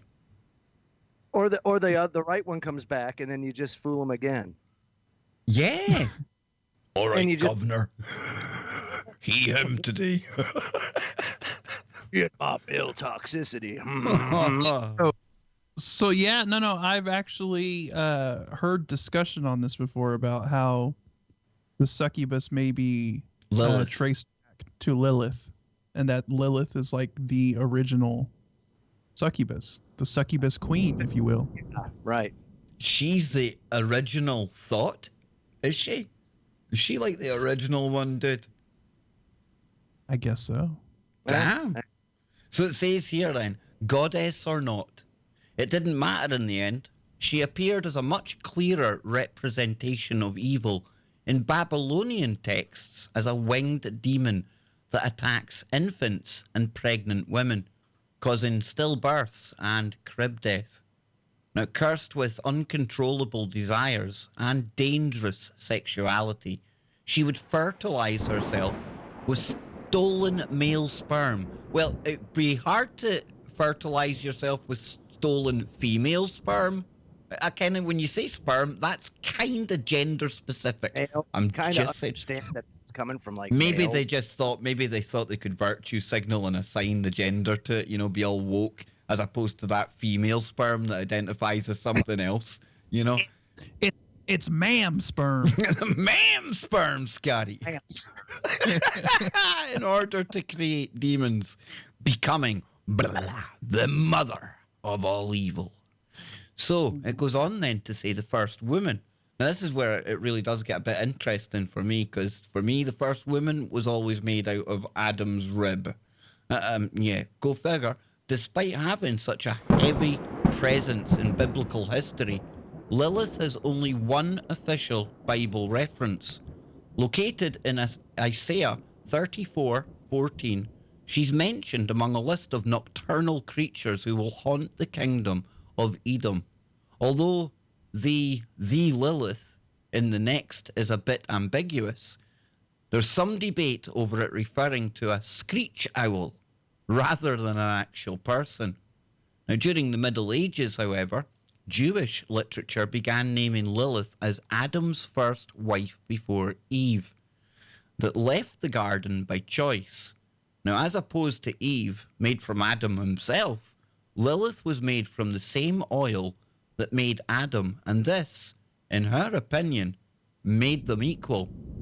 When she was expected to lay beneath Adam during intercourse or be subservient to him in any other way, she refused and left the garden. Well, you go, girl. She was the original feminist, eh? She got woke early. She wasn't having patriarchy in the garden. She was a strong, independent woman. Oh, she was. All woman. I tell you, man, this should have got her to play Batwoman. Wouldn't be getting cancelled now. So it says 3 angels, Sinoi, Sansonoi, and Samangeloth, sounds like he's related to Gandalf, were sent to bring her back and threatened to kill 100 of her children every day if she did not return. Now, in retaliation, she promised to rob other children of life, once again being responsible for stillbirths and crib death. However, she agreed to spare the lives of those who wore amulets bearing the names of the 3 angels. And in one version, she later returned to Adam, only to grow angry when she saw that he had replaced her with Eve. Love triangle. In an act of revenge, she mounted Adam, a biblical way of saying a really bad thing that can happen to men or women, while he slept, and became pregnant with demons who would become the incubi and succubi. See, there we go. In some versions, it's the angel Samael, who is the father of her children. And before we get your thoughts on this one, Scotty, the story of Lilith's creation is first recounted in the tales of Ben Sira, written in the 10th century BC, but there is evidence that her story existed earlier than that. Interesting. So yeah, I guess I was right in that she was sort of the incubus and succubus queen. She was the one who basically gave birth to them. So yeah, that's pretty wild, man. I wonder if these incubi and succubi are the same kind of thing that people experience when they see the shadow people, and they have these horrible experiences, right? Where they're, yeah, where it seems like, these entities force themselves upon people, and Why do I never get any entities forcing themselves on me, Joe? What am I doing wrong, man? But no, Joe, all I know, joking. and I get the same. I feel the same way. What's happened? So what you've heard about this here? I mean, what do you make of this take of Lilith? From what you know, I mean, I'm not saying so- you're a so- demonologist or you're an expert, but ballpark, No. pretty right, pretty right. Well, let me just say this: that the Bible is 100% accurate. I know it for a fact. Researched it to death, here and back. But I also know that it's not the only source. Mm-hmm. And that's a very important thing, is you have to take the information in its totality. And a lot of information, especially from the extra biblical texts, the books that aren't in the Bible, it kind of gives you a different spin on things and gives you more of a bigger picture. And one thing that I've learned is this is not the first go round on this planet. No, far from it. Right. And so there's a lot of gaps as far as, or let me say, a minimal amount of things that survive these cataclysmic events that basically start humanity over again. And it doesn't surprise me that this is one of those things that survived these cataclysms. And yeah. I mean, it's just an interesting story, but Yeah, certain- just to finish it up here, I think this is probably going to go into our strong woman, because she's a symbol of independence.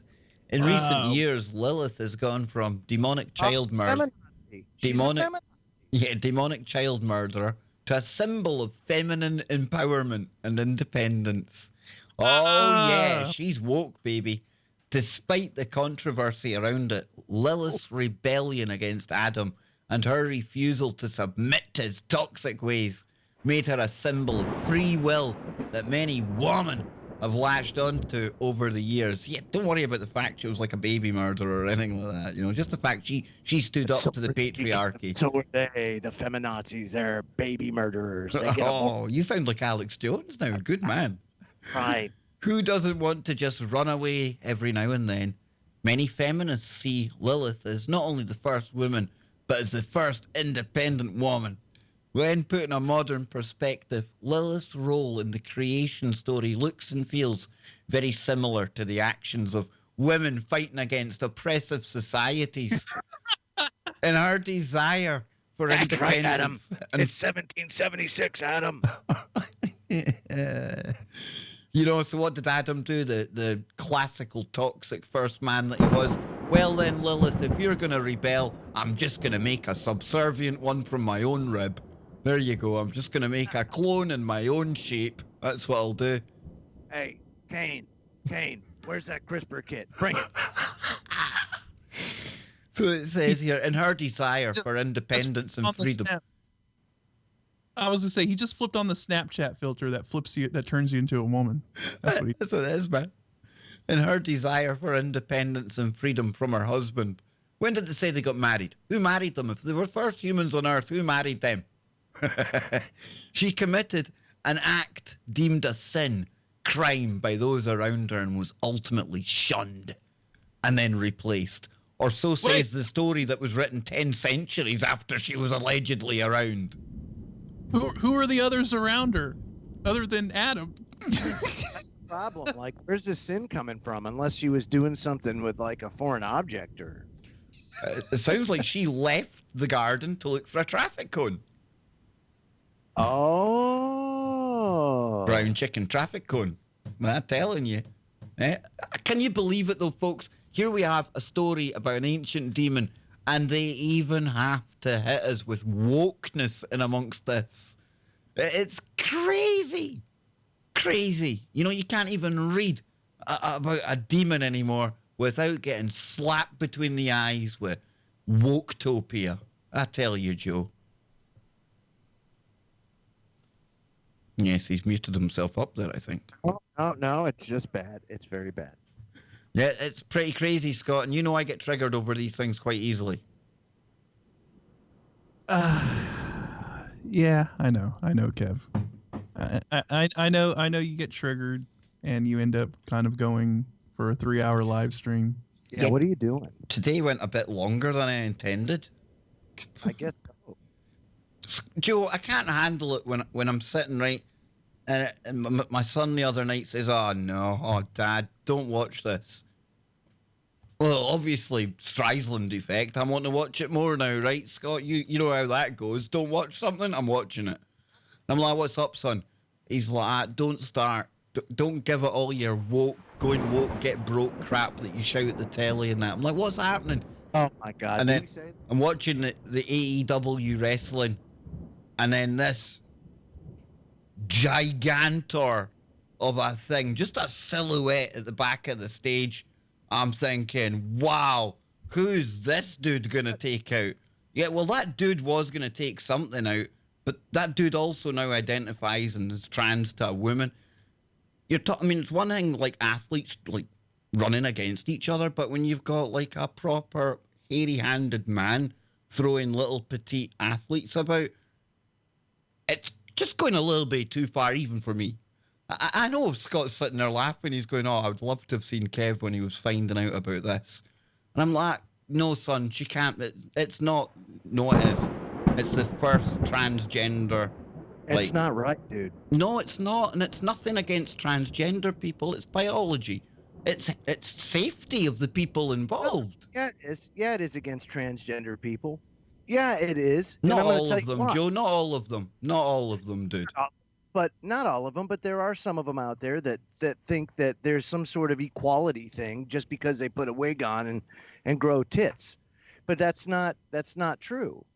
It's not true at all. You're still man muscle. Yeah. Even if you take your fem iron every day, it doesn't matter. It doesn't matter. So if you do make that choice and you do that, then at least forfeit your need or desire to play sports, because it's just you screw things up. I'm sorry, bad things. Maybe we should have an all-inclusive league, but let it be that. So if it's a woman's event, you can't compete. You're not a woman. You're a thing or a it or whatever. X. No, Z Or P. Yeah. Whatever the hell it is. Whatever you identify as. It's like the guy that like blew all the women out in the cycling tournament. Right. And I had said on Facebook, I said, okay, look, if you're gonna give this guy a trophy for winning a cycling tournament, then Lance Armstrong needs to be given all his medals back, because Lance Armstrong taking performance-enhancing drugs to get an edge on his competition is no different than this person using their biology to gain an advantage on their competition. So Lance Armstrong needs to be given all his Tour de France medals back, in my opinion. If this is the kind of decision, he already had to. He already had to, but that's ridiculous. No, they need to give him back. Yes, they should give him back. Yeah, because I mean, give at the him end of back. the day, these you're right. cyclists do take testosterone, because there was a bit of an incident with the British cycling team as well, and it was testosterone injections for the men, performance enhancing. Well, aren't like people that have transed on the same like testosterone or estrogen type kind of like stuff? They're using the advantage they have as being a biological male against their female competitors. It's no That's right. different. Just bull, dude, because it does. It gives them a biological Of course it advantage. does, dude. Of course it does. Robin Davies in the chat room. She's hot. No, she's not hot. But Joe, for you to say that she's not hot, that's like deemed as transphobia, right? Whatever, dude. I don't care. You It doesn't can call- matter. It doesn't matter just if you're don't call not. me But late that. for dinner. But that's how That's all. ridiculous it is. Because it Just does nothing call me for late you, dinner. then it's Well, look at obviously the beer because belly, you're dude. what? Come on. Look at the beer belly. I know, dude. I know. No way. Big shout out to Marty. Thank you, Marty. Me and I love you to death. We really, really do. But yeah, imagine coming across that down a dark alley. Dang, dude. That there. Ugh. Dang, dude. Dang. I can't even imagine. And it's just wrong, dude. It's a freak. You belong in a circus sideshow. You know, where was it? One of these countries just banned circus animals, right? So Man, this Joe, is what go we for should do. Instead, we should have they should replace the circus animals with freaks like this asshat. Hey, they used to back in the day, Joe. Remember the traveling carnivals? You know, And a bearded lady. There you go, right there. the bearded lady. You know, this is all played out before. It just That's right. It's just a different flavor. But that, yeah, the real truth. She still has a penis. You're absolutely right. Oh, 2 hours down, 1 to go, folks. We'll be right back. Joe Joseph on fire tonight. On fire, Joda. there goes the monetization. Oh, people. come on. But- Let's face it. It went back when he tore Google a new one. Let's face it. Come on. Hey, damn right, Robert Davies. I would certainly cone it. Oh, People in the chat, hit up that super chat so we can That's right. so we can compensate for that loss of monetization. It's okay though. It's all the good. world's gone mad. It's complete. Like I say, I honestly thought the wee man, well, the big man, I thought he was winding me up until I could tell he was genuinely wishing I wouldn't watch it because he knew it was Trigger City for Kev. The whole show was ruined after that, you know. You know it. Even during the He's main event, I was watching my He favorite just loved you Jericho. in. He was probably loving seeing you watch that. Joe, you say that right. I've caught him and his mum. Wonderful source of entertainment. I've Oh my God. Caught And him and his mum nudging each other when we're sometimes watching the TV and an ad will come on because they know They that do I'm going to go catatonic. I can't take it. I have to shout at the telly. Oh my God, dude. You're under psychological assault. I know, man. I know. They're taking advantage of your inability to control yourself. I know, dude. I know it's cruel. You know. But I'm a white heterosexual toxic man, so nobody sticks up for me. What's it matter? That wrestler when it comes out, you know, its theme music has got to be, man, I feel like a woman. You would hope so, wouldn't you? You would hope, but no. I tell you, like I say, it was just the silhouette against like the backdrop, and I'm thinking, whoever this dude is gonna waste whoever it's fighting. I thought it was Big Rikishi. Remember Rikishi? Yeah, big Rikishi, yeah, dude. That's what it looked like, Scott. I think, wow, Big Rikishi's coming back. Obviously not, but wow. And then No, it's Rikishi. it's the poor girl that was in the ring waiting for him. I don't know. The look, it was as if to say, what can I possibly do? She got thrown about like a piñata. Yes, indeed. How did the crowd handle that? You just have to, well, remember, you boo it, you're getting done for hate speech, right? I You was just got to gonna get say, on with it. You probably got the applause signs all over the place. This is That's amazing. kind of Uncomfortable for the crowd, you know, like Cheer be removed or something, you know? It's how far does it go? Again, it goes back to that point. Where does this end? You know, do we have to watch like people getting physically hurt and beaten up in like boxing fights and MMA and stuff like that? they already have an MMA. Yep. You know, that trans MMA fighter literally like broke that chick's skull, I Yep. believe. It's like, wow. what the Because hell, there's you a know? physical difference. Yeah, there is. Yep. There totally is. Especially when you're at a high level like that. So we're just to let because- people get hurt and deny what's happening in the name of not offending a really, really vast minority. What That's is it, man? that's where we're at. We've just got to let people get hurt, deny biology, probably let people die, but it's What does okay. it matter? Well, Joe, if people don't say something about Nibiru's this, what else can they get away with? What's next? True. Nibiru's coming. You think so? Maybe it identifies as an asteroid now. See, the thunder cracked Here we right go. as news was brought up. So Here we go. Here we go. Bring it in, Joe. I can't. Hour number 3 right here for your enjoyment on Freaky Friday.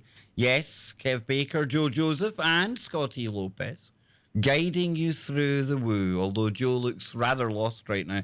He's having communication problems. Mercury retrograde is laughing at Joe Joseph. This is what you get. Oh, Joe's got the screwdriver out. He's going to give himself a lobotomy. Scott, I mean, this is going to go all right, isn't it? Joe doing like live kind of like electronic work on air. yeah, we may be live witnessing a bunch of sparks fly across the screen, and then Joe's camera going dark. Who knew that the first million hit video on this channel would be Joe frying himself? Ash. Yes, indeed. Hello there. What the hell's going on with this thing? I don't know, man. It's like, I don't know. What happened to your good microphone, dude? It blew up. I know it's working, see? No, it's not. Who knew? Who knew? So, Scotty Lopez, how about we go into some woo, right? And I have this story here that was brought to my attention the other day. Let me turn off the thunderbolts and lightning, or at least turn it down a little bit. Somebody in the chat room agreeing with what you said about the MMA, Scotty, during the break as well, that they'd heard that story. And we often talk about shadow people on the show, Scotty, right? Often. Yes. We've got the shadow dude at Carmel, Maine. And anyone out there, if you didn't enjoy those streams with us, yes. Now he's coming back, is he? Yes, he's going to come back in here. Here he comes. Everything will be returned to normal, I think. There we go. Yes, right. So Carmel, Maine, we got the shadow dude. I've had something. Do you hear me? Yeah, I hear you, dude. Yeah. Okay, so I'm just gonna have to do it the old-fashioned way. Are you on the webcam one? Yeah, I'm on the webcam. Joe, that's one. actually a good microphone, to be honest with you. I'll be damned. For webcam microphone. Yeah, exactly. So, yes, shadow dudes, Carmel, Maine. We've had all that going on recently. But there's different kind of classifications of the shadow dude, the shadow man. And one form that it comes in, and I know Scott really likes this one, and this is like one of the biggies. But the shadow man, they say that all shadow people are terrifying, but the phantom hat man may be the worst of all. I'm so glad that you brought that up because one of those videos from that Carmel, Maine, is the one where he crawls out the window. Right before that, he's standing there and it looks like he's got a hat on. And in one of them, I said that he looks like he's almost got a hood on as well. Yeah. Very strange, very good. So it says here, I'll just, I need to actually scale it down. I hate these websites that don't like word wrap. But it says dark apparitions that reveal themselves while you're sleeping are scary enough. But all of the shadow people that visit you at night, the Hat Man may be the most creepy. It's been discovered that there are different classes of shadow people, and we'll open that up for a look in a minute. And this terrifying man with the hat is among them. He's been spotted all over the world, and according to people who've shared their stories, the Hat Man has apparently been around for a while. So what are shadow people? It's certain these dark apparitions aren't human, but with all kinds of theories about their existence, from time travelers to aliens, no one really knows what they are or where they came from. The Hat Man is believed to be one of them, and although he's extremely mysterious, assuming gender again, I see. Phantom Hat Man facts claim he's over 6 feet tall and always. Damn, talk about stating the obvious for anyone with an IQ of 2. Funnily enough, guys and girls out there, the Hat Man regularly wears a hat. Bet you wouldn't have guessed that, right? According to the never in a million years. I know, I would have recognised him when he had the hat on, to be honest with you. According to creepy stories about the Phantom Hat Man, he appears during times of emotional turmoil or distress and will often observe you as you sleep. Who is the Phantom Hat Man? Humanity may never know, but if he ever pays you a visit, consider yourself special. So, Scotty, before we get into some of these, I mean, the Hat Man, when I first mentioned it to you earlier, you were like happy, you were delighted we were going to the Hat Man. You like this one, right?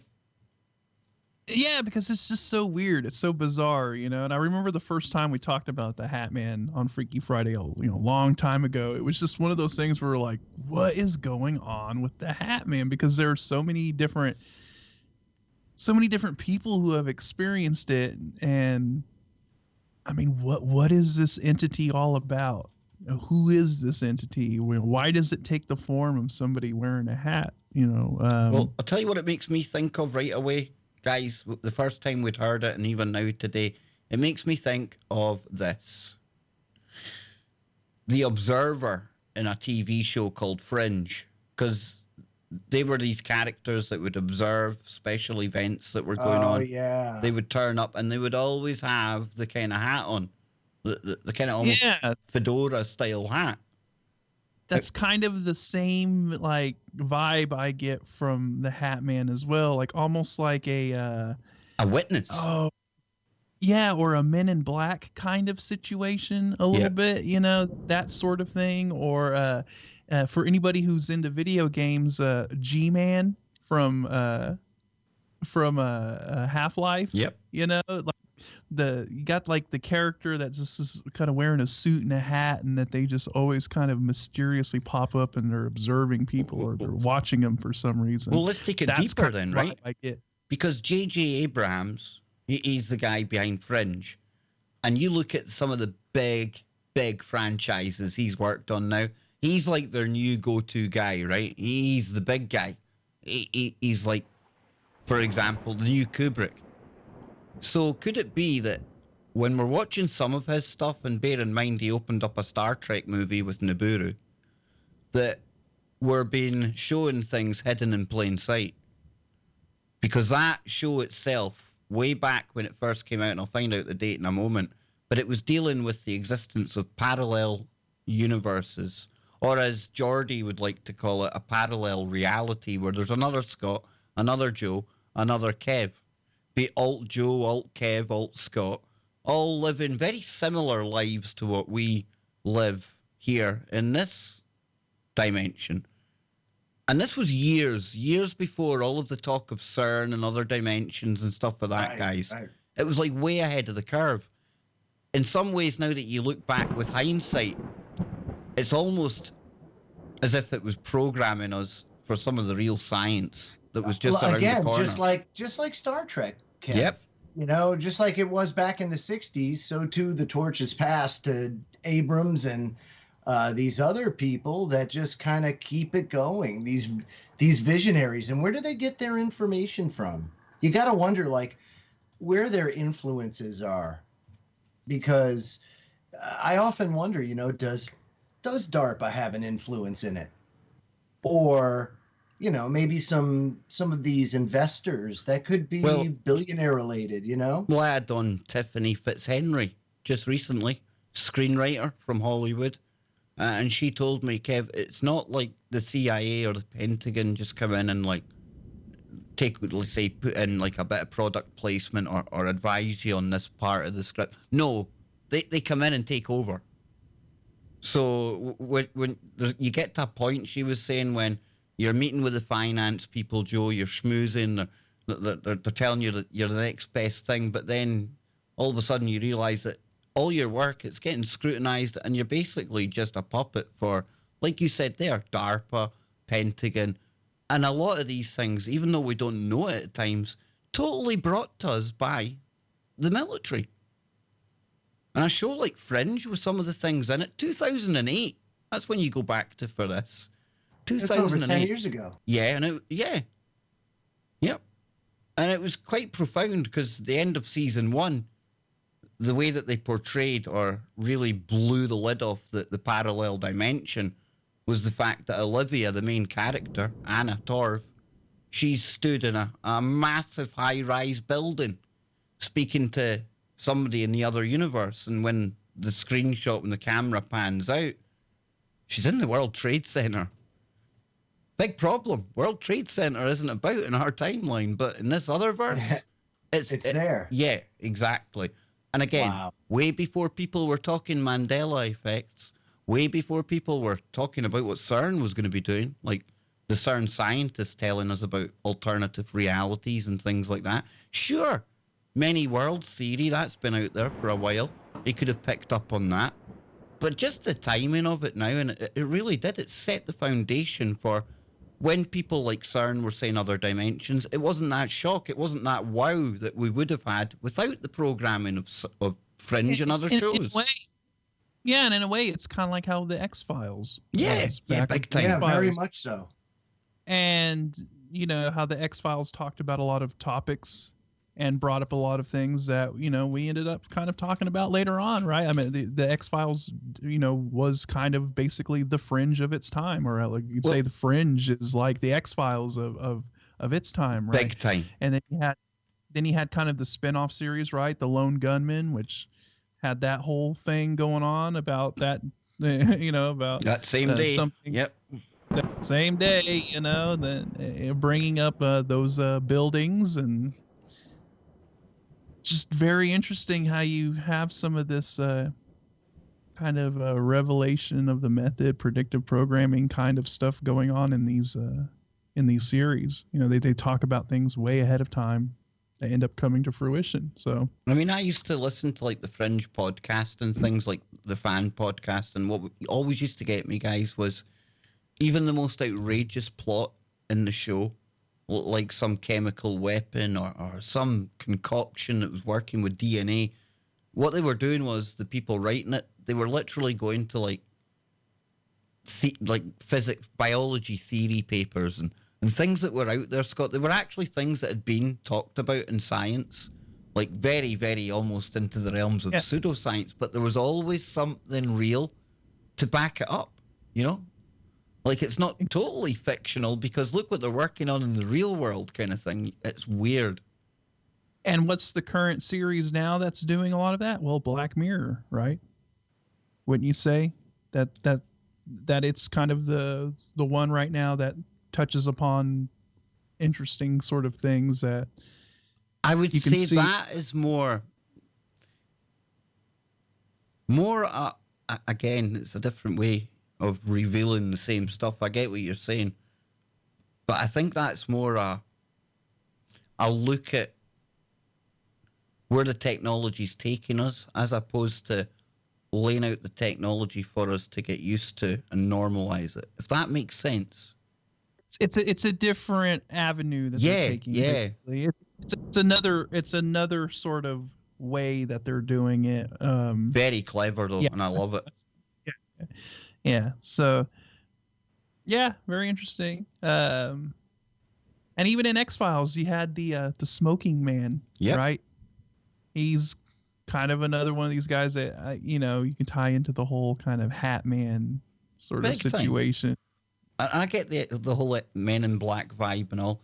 And if you read the Mothman Prophecies, John Keel, Scotty, there's a whole heap of stuff about some really strange MIB stuff in there that you could definitely substitute with Hatman.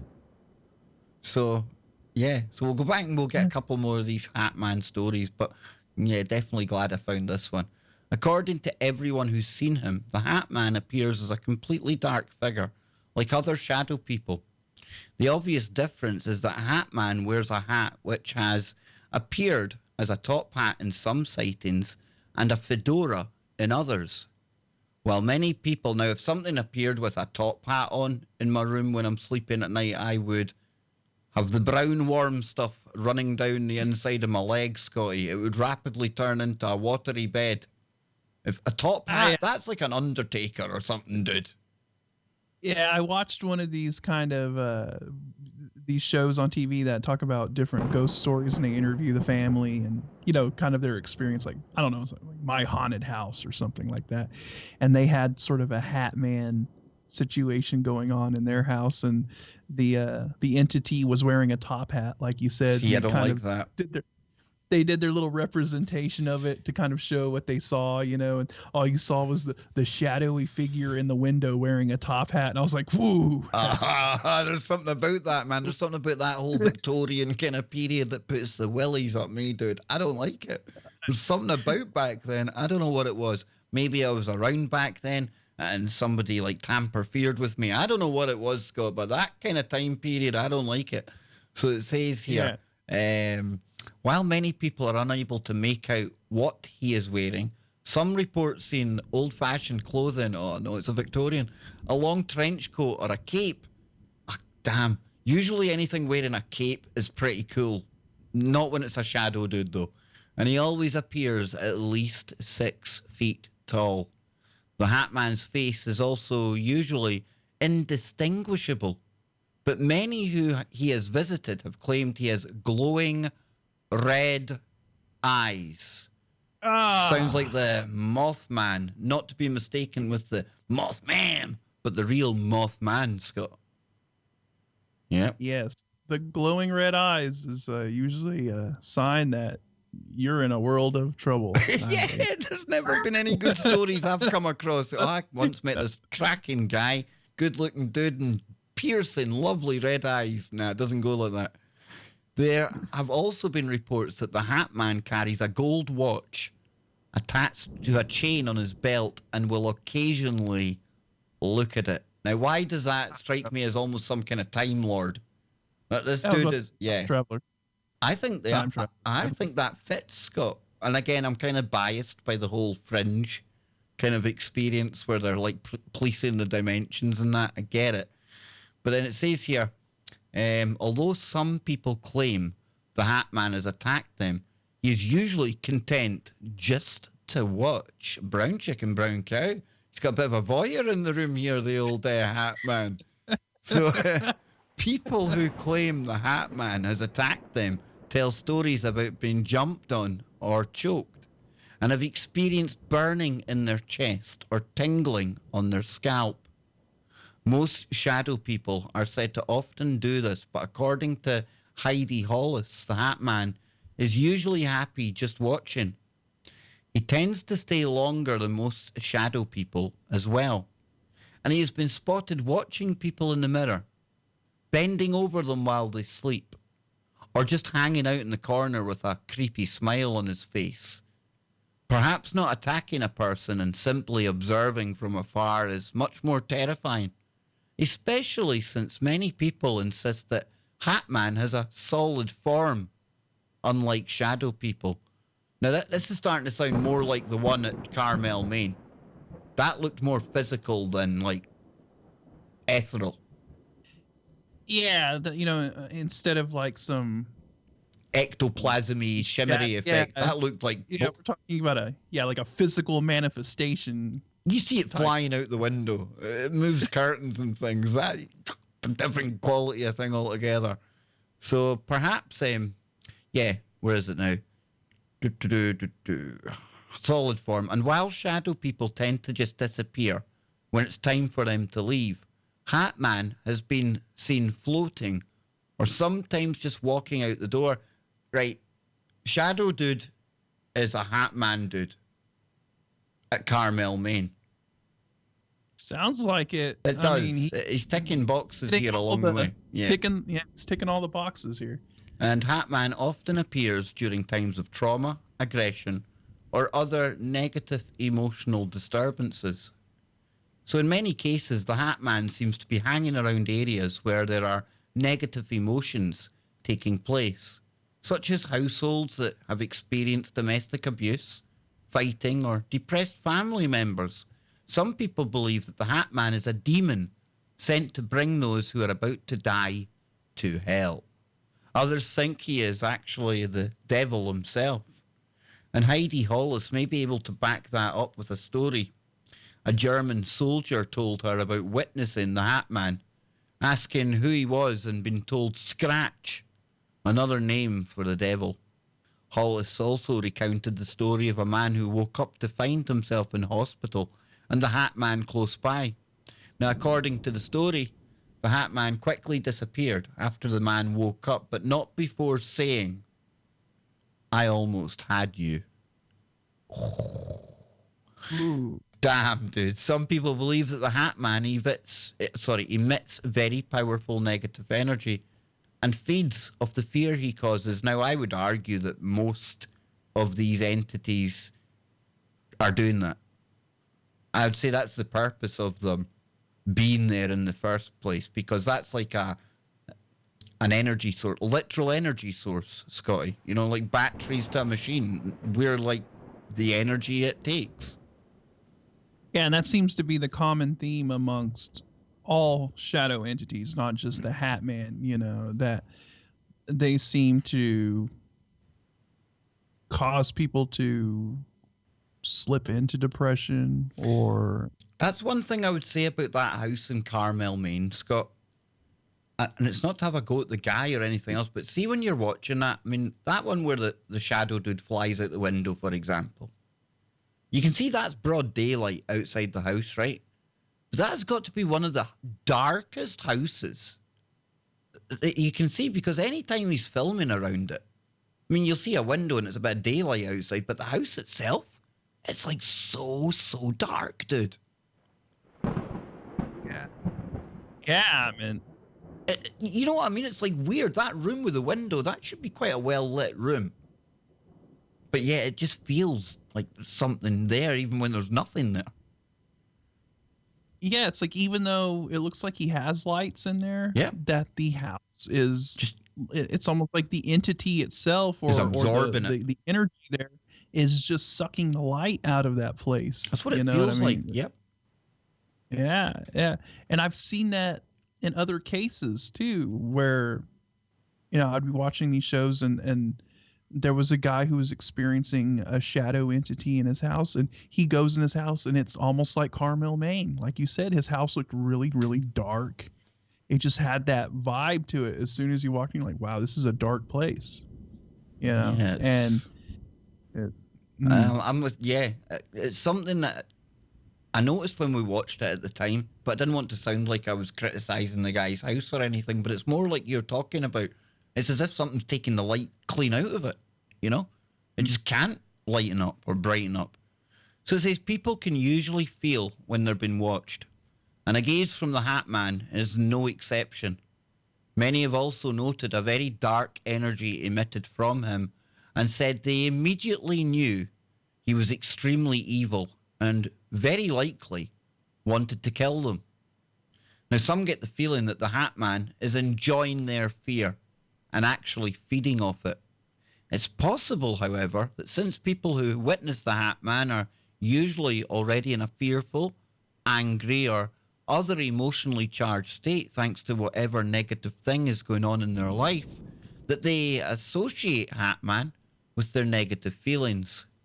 So because he appears in so many different situations and occasionally to several people in the same family, there isn't a clear explanation if he's truly evil and why he appears to so many people in the first place. And he's been seen all over the world, making the Hat Man a global phenomenon.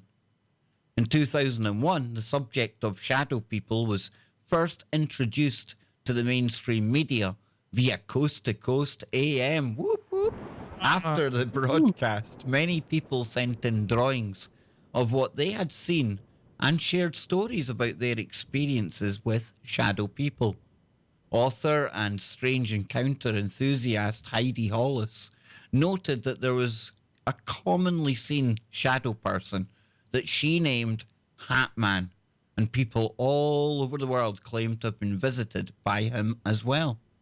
Now, no one expected so many people to have experiences with Hat Man or shadow people, but the similarity of people's stories have given the creepy, dark man a lot of popularity and more credibility for a lot of people.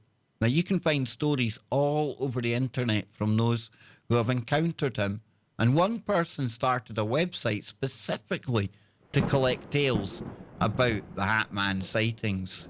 Save that. Yeah, save that link. You see that, Scott? You seen that? Yeah. That was quick. That was quick. Like the shadow people, the Hat Man often appears when people are experiencing sleep paralysis. Now, I know that the mainstream world are going to say, well, all of this is down to sleep paralysis, but I don't think that's the case. Like that guy in Carmel, Maine, that isn't sleep paralysis causing that when he's walking about describing the thing in his bedroom. So sleep paralysis is a sleep disorder that scientists believe is caused by a disturbed sleep cycle. Not denying that in the slightest. People who experience this harmful but terrifying experience are fully awake but unable to move. Now, they may also have hypnagogic hallucinations as they are trapped between asleep and being awake, and might see things like shadow people or the Hat Man. These hallucinations can obviously be quite scary and even more terrifying when the person experiencing them is unable to move.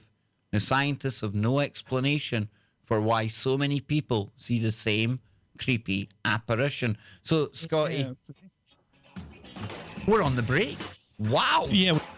We'll be right back, folks. One segment to go. That one sneaked up on us. The shadow dude got it. We'll be right back. Right, where the heck did that break come from? I really did not see that one coming, Scotty. I didn't either. It was the Hat Man. The Hat Man had sucked us in. We were enthralled. Well, by my the mum's hat. away to bed, and she is now terrified that she gets a visit from the Hat Man.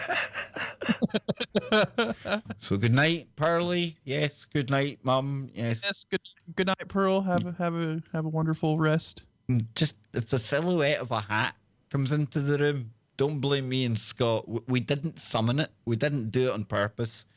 But the Hat Man, Scott, great story for a Freaky Friday, and so many people all around the world, they've seen the same thing. Now, I get sleep paralysis. I ain't denying that's a thing. But all hallucinating the same thing.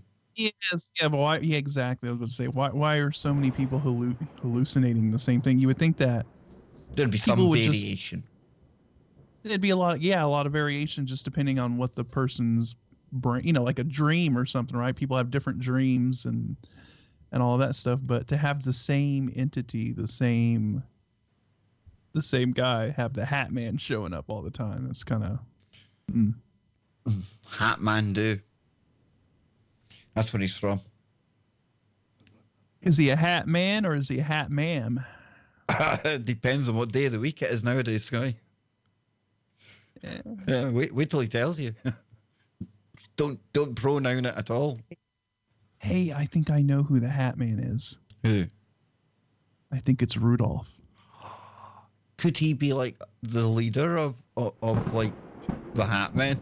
See, the thunder cracked. Think of the shadow that Rudolph would cast. Listen, Kinger in the chat room has reached out. He's reached out to Rudolph. He said that we talk about him on the stream over here. He was very nice in his comment section. So, can you imagine we get Rudolph coming in one day into the chat? How cool is that going to be? I would like that. Listen, like I've said, people think I laugh at the guy and I'm making fun of him. Some of his content, sure. But do I like Rudolph? I think he's a character. Do I believe that he's a tall white alien? I certainly don't. That doesn't mean I don't find him entertaining. Listen, I'm not telling you he's going to save the world. But come on, the guy's got his shtick. I like it. Yeah, I was going to say he's definitely carved out his own little path in his corner of YouTube. You bet your bottom dollar he doesn't care what any of us say, dude. Not one bit. And you don't see anybody else pulling Rudolph's shtick, do you? Rudolph is original as it comes, I think. I'll tell you what, I listened to a song of his. I think it was yesterday, maybe. Might have been yesterday, but took us out. I swear, dude, this was heavy stuff, man. This was like deep stuff the old Rudolph was into. He's definitely got his own unique style when it comes to, yes. And Rudolph the tall white alien. and I am here to tell you. Hey, I was just blown away when he exhibited his superhuman strength, I know. lifting the giant metal cone. A cone, no less, Scott. The lengths that some aliens will go to get their hands on a giant metal cone. Yes, indeedy. So yes, where do we go now, Scott? Well, we've still got more of this shadow thing to do. And then I'm going to take a look at the different classifications of the shadow dude as well, because that link, we brought that up. Here we go. We're going back live. Here we go. One segment left, folks. There he is, the Wookiee. That means we have got one segment left. Whoop, whoop. One segment left on the most abnormal show on the network. What network? Truth Frequency Radio Network, of course. TFRlive.com. And coming up right after this show, our friend Brent Thomas.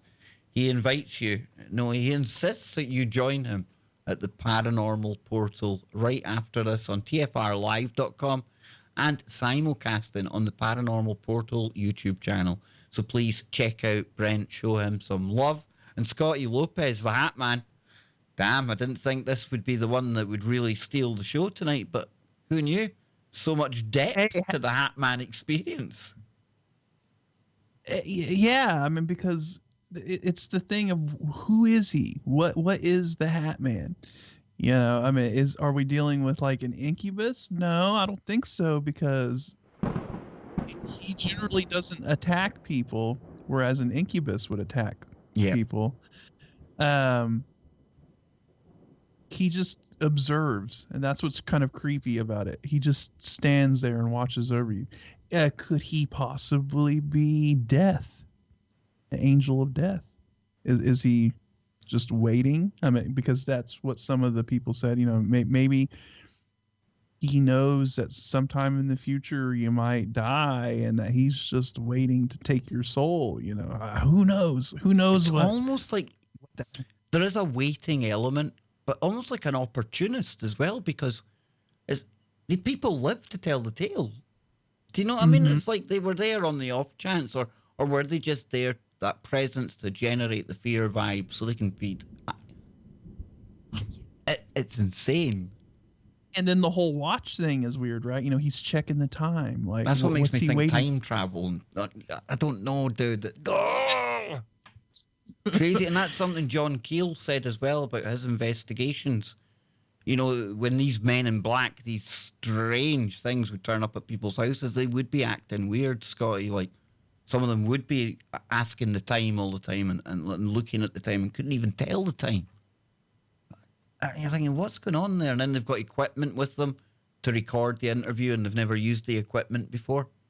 And the people end up having to show them how to use the... I mean, what's that all about? That suggests to me like some time travel stuff. Big time. You know, like they don't know what time it is where they're at. Yep. Maybe they're not experienced in using the equipment that they're using because it's from another time. And right? it's almost as if they were there again. It's almost like there was other supernatural stuff going on. Yeah, and like they had turned up. Yeah. Are they like the supernatural detectives? Are they like the dimension cops? Dimension cops. You know, and the Men in Black thing, for some reason, I kind of correlate them or tie them in with the Black-Eyed Children. There's a same element, weirdness to that, you know? So it's all... I want to burst out laughing, right? Because I'm just thinking, we're talking about all this stuff, right? And we get it. In the chat room, they get it. Maybe don't agree with all the stuff we talk about, but then there's people out there who've got no bloody idea any of this stuff's going on. No idea whatsoever, man. They're more interested in what pronouns people are using and things. What the heck? We're talking about entities, lots of them, all shapes and sizes, as we're about to find out in a minute, and nobody's got a clue what they're all about. They just stand ominously at the end of your bed with a top hat on and looking at a weird watch and and nobody wants to talk about this, and we've got to get like really excited about like men fighting women and people taking new genders. What the hell, Scott? How much madder can it get than this? But anyway, back to the story. I don't know, man. Like I said, the fact that people at this point don't realize just how, I don't want to say exciting, but how weird reality really is at times, Scott. I don't know. I just don't know.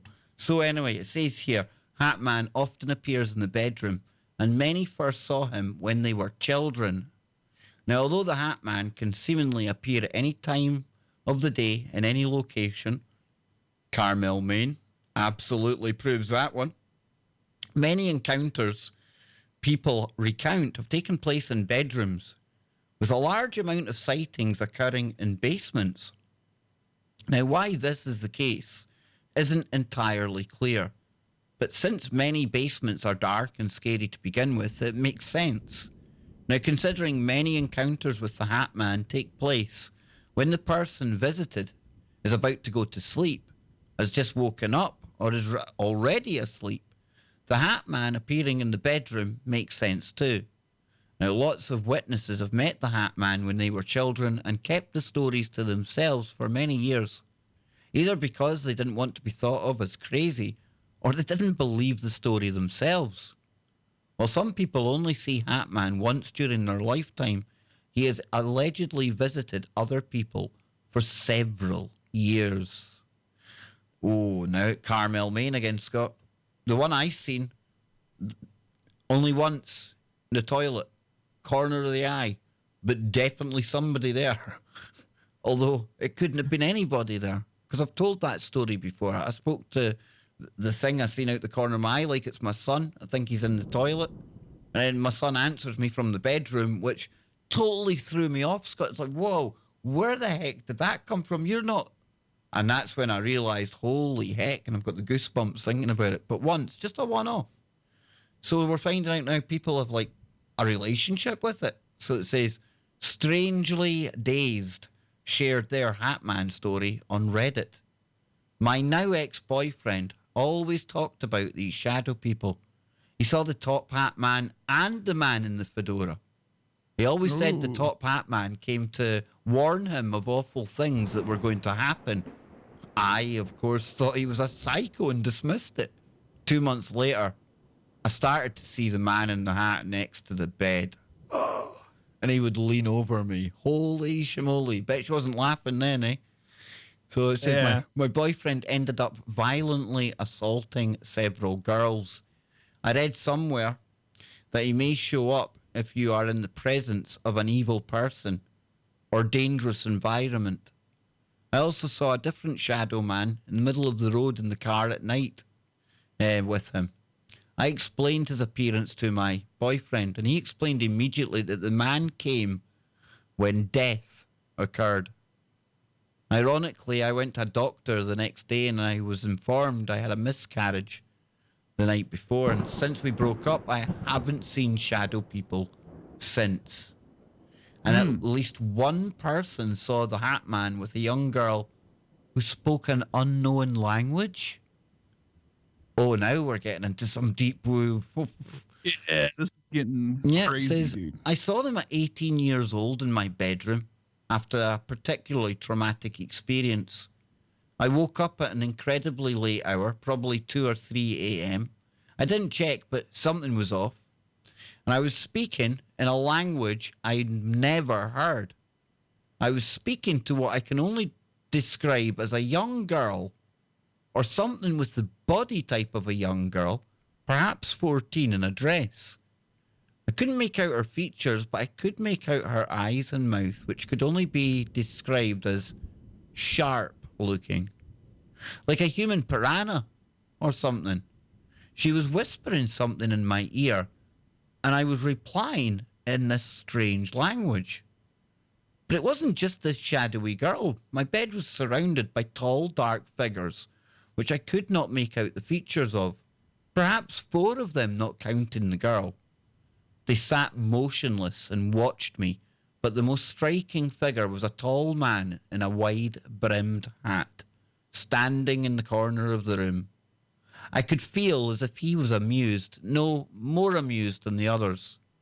Each time the girl whispered in my ear, I would let out a reply of which I didn't understand, and the man in the hat would be delighted. You'd think that one would be scared of this sort of encounter, but it felt familiar. That makes it even creepier, Scott. I felt rather warm, as if I was surrounded by, old friends or family. Oh, the goosebumps, dude. Damn. I forgot to add that I was researching this encounter and came across a startling similar account. The person had an almost identical experience, minus talking in another language, or at all for that matter, and the little girl was yelling into their ear as opposed to the whispering as she was for me. Very, very strange. So there's no one knows that's a strange one, Scott, right? I was gonna say, and now maybe that ties a little more into the black-eyed children situation. Who's this little girl now that's on the scene, interacting with these people, whispering in their ear or shouting in their ear, and that's traveling with the Hat Man? And it's comfortable to him. He's getting a good feeling from it. I mean, are they things from like past lives or? This is bizarre. And what's this language that they're speaking? No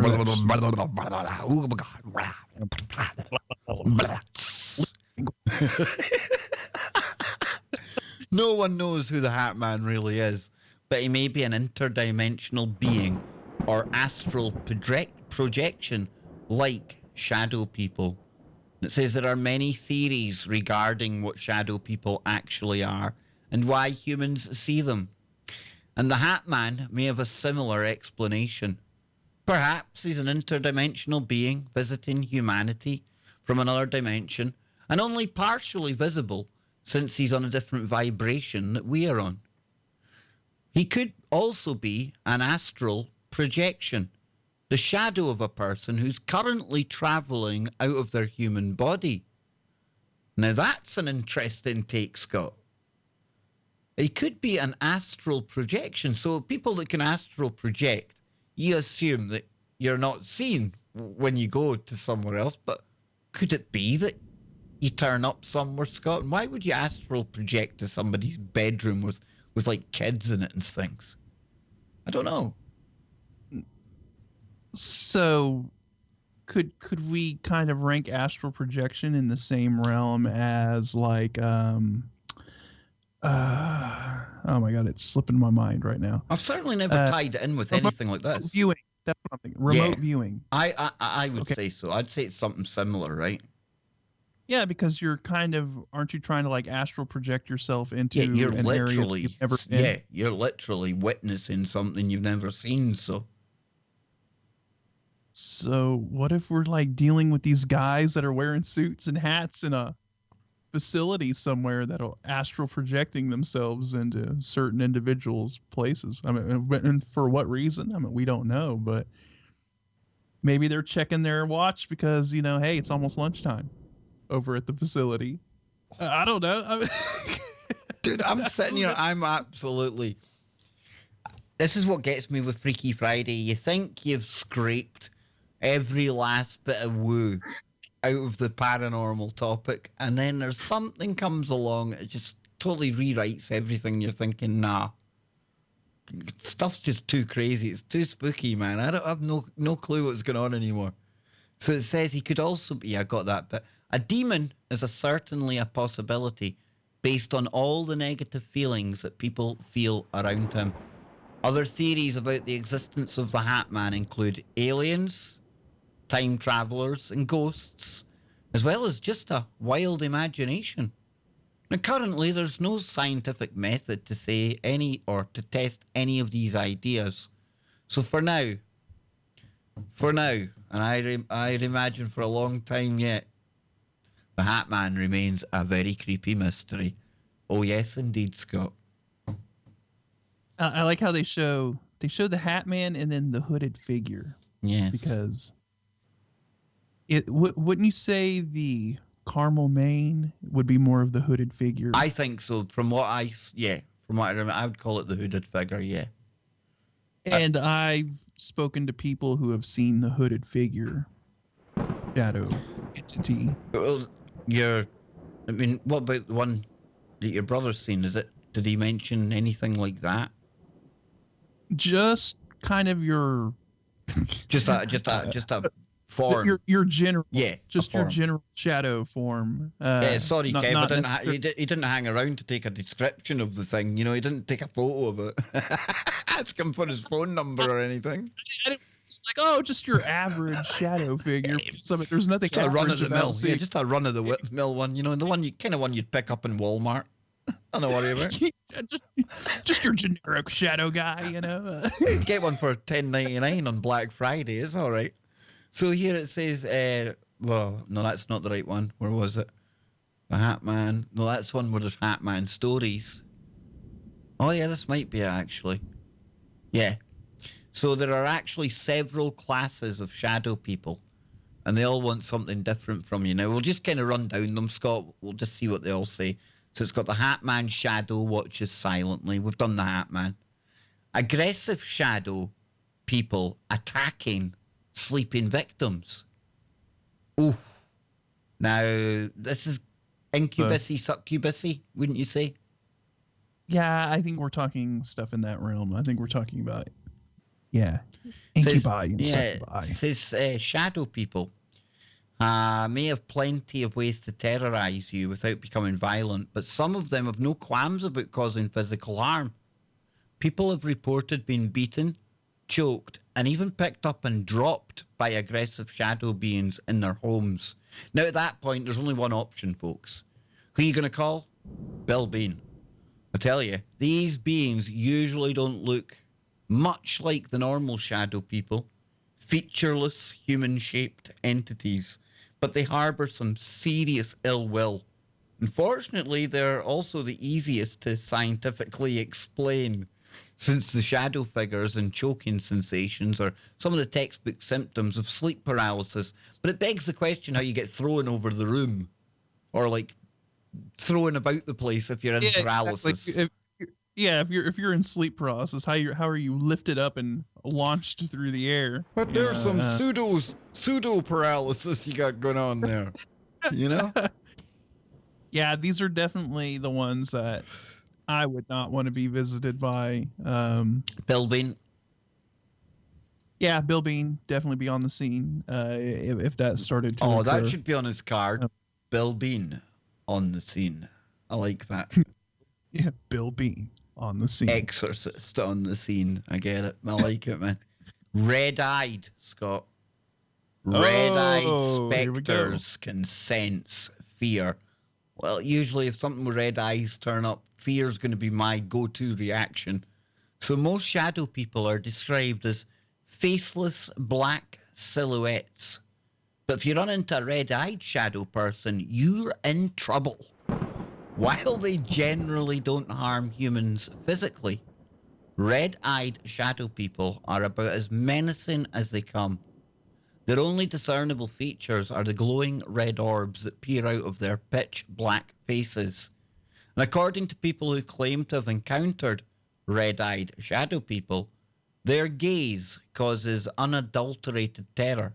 And the more terrified the victim becomes, the stronger the shadow person will grow, Scott. So it is literally feeding off their fear. And the more fear that they are emanating, the more it manifests. Yep. That makes sense, right? I mean, it's almost logical, yeah? It uses that energy to do its thing. Hooded shadow figures radiate sheer hate. That's what's in Carmel, Maine, Scott. That hood there, that's why I said that almost looks like a proper hoodie. Do you know what I mean? Yeah, So it says, I think Carmel Maine is dealing with a hooded shadow figure as opposed to the Hat Man. But yeah. It's interesting. I think that makes it a more ominous one, Scott, right? A bit more ominous. Yeah, I think so. This type of shadow person is featureless except for its hooded cloak. And that looks like a cloak that flies out that window. Now, folks, you're hearing us talking a lot about a video that we played a couple of weeks ago on one of our weekend late night streams. And we're going to be doing the late night streams over the weekend. Obviously, I'm taking it for granted Scott and Joe are going to be free. I hope so. We'll be here, but I think we should show that again, Scott, and read this part here. You know, this type of shadow person is featureless except for its hooded cloak. And like the Hat Man, this creature isn't known to attack humans directly. It prefers to stand at doors or beside or bedsides and stare silently. However, while the Hat Man is usually described as more curious than malicious, cloaked or hooded shadow people almost certainly aren't paying friendly visits. And where do we see the best picture of the Shadow Man? What room of the house is it in, Scott? What piece of furniture is it stood beside? The bed. The bed. I was about to say that this description right here to a T describes Carmel, Maine, because the entity is not attacking the guy. Nope. Right? And it's got ample opportunity, Scott. It stood right in front of him. Yeah, exactly. But you can definitely tell it is there to freak him out. Like, it is there to totally mess with him.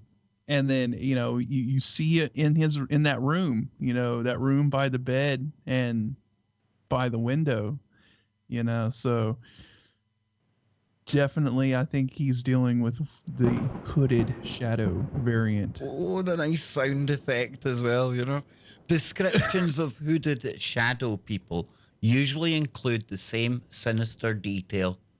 An undeniable sensation of seething hatred. So it goes on then. Watchmen shadow figures stare obsessively. These types of shadow people aren't as malevolent as some of the other kinds, but it still is no fun to feel like you're being watched. They watch humans and they don't care if you like it or not. This shadow person isn't particularly imposing. It won't attack you, but according to witnesses, there's just something viscerally creepy about the way it lurks around. It's a lurker in the chat room. It's shadow people in the chat. Out of the 227, we see maybe 50 or so chatting, and maybe if I was on live chat, I would see it all. I always forget. He's back. Joe's back. He's been away partaking in a bit of a hanging by the bedside, being a bit of a shadow man, right, Joe? I was being a bit of a red-eye shadow freak. I tell you, this is really freaky stuff, dude. I want to read this to you, Joe. See if this rings any bells of any places we've watched lately. We're talking about the hooded shadow figure that radiates sheer hate. Listen to this description. This is the type of person, or this type of person is featureless, except for its hooded cloak. Now, like the Hat Man, this creature isn't known to attack humans directly. It prefers to stand at doors or bedsides and stare silently. However, while the Hat Man is usually described as more curious than malicious, cloaked and hooded people, shadow people, are almost certainly paying friendly visits. Now, where was the one, Scott, where it said about it actually just travelled about? It was more... Where is it? Remember where it said... Did it not say that it preferred to, like, it wasn't in a physical form? No. It didn't say anything like that, but it definitely checks the boxes of say Carmel, Maine. Yeah, definitely. There's another bit of another description that I was adding into there. I think that's where my mistake came. But that hood and the bedside thing, Joe, that ticks the boxes, right? The door, even. Oh, absolutely. But that's Absolutely, more sinister dude. than your shadow dude. Yeah, but now, though, Shadow Dude is probably doing the same thing, because it being more mischievous and a pain in the neck. You wonder if there's if it messes with them when they're trying to sleep, you know, and all that kind of stuff. It could be a real pain in the ass. A real pain in the ass, dude. You're right there. Yeah. So will come down. Misty. Because it may not be able to do physical harm, but it certainly can wreak havoc. Yeah. And that's what it's doing. It's there to feed off your fear. That's so right. we've got misty black shadow people move like smoke. If Jason is still in the chat room, Jason, first world problems. This is what you caught. Remember that cloud that you seen? This sounds exactly like it. Not all shadow people look like people. Even regular humanoid shadow beings are reported to move in ways that are too quick and fluid to be natural, but misty shadow people appear as clouds of black smoke. Folks, we're out of time, but I think this final segment, or the final hour with the Shadow Man and everything else, I think we moved from the abnormal to prepare you for the paranormal. The paranormal that awaits you at Brent Thomas's portal. Now that came out sounding a whole lot wrong. Ooh, but the that's paranormal not good at portal. all. I know that didn't work. It's not one of my better segues. No. The paranormal portal with Brent awaits you, yes. So head on over there. Stay tuned here on tfrlive.com for Brent Thomas coming up after the break. And guys, it's been a doozy. I have enjoyed this thoroughly. It's been nice to have people to hang out with again. It's nice to know I don't smell too badly. And we'll be back at the weekend, folks, so stay tuned. Don't go anywhere. Wherever you are, make it TFR. There we go. Oh, that was a good one. We like the shadow dude. Yes, indeed. Yeah, the shadow entities are always something. El shadow entity, yeah. Very good, yeah. Big time, big time. Well, once you think you've kind of got it sussed out, then we end up going in directions that we never. Shadow animals, Scott. Ooh, shadow cat. Shadow animals. Does that not tie in with your story? Yes, there we go. That's a lot of the stuff that my brother sees. Shadow animals. Shadow cat. I'm gonna read that one. Shadowy people normally manifest as inky outlines of humans or shapeless clouds of black mist, but plenty of people have claimed to have seen animals as well. Yep. So yeah, folks, tomorrow night we're going to take another look back at the Carmel, Maine shadow thing and try and classify it. I think we're pretty much determining that it's a hooded one, right? But I think we'll it would also, fall.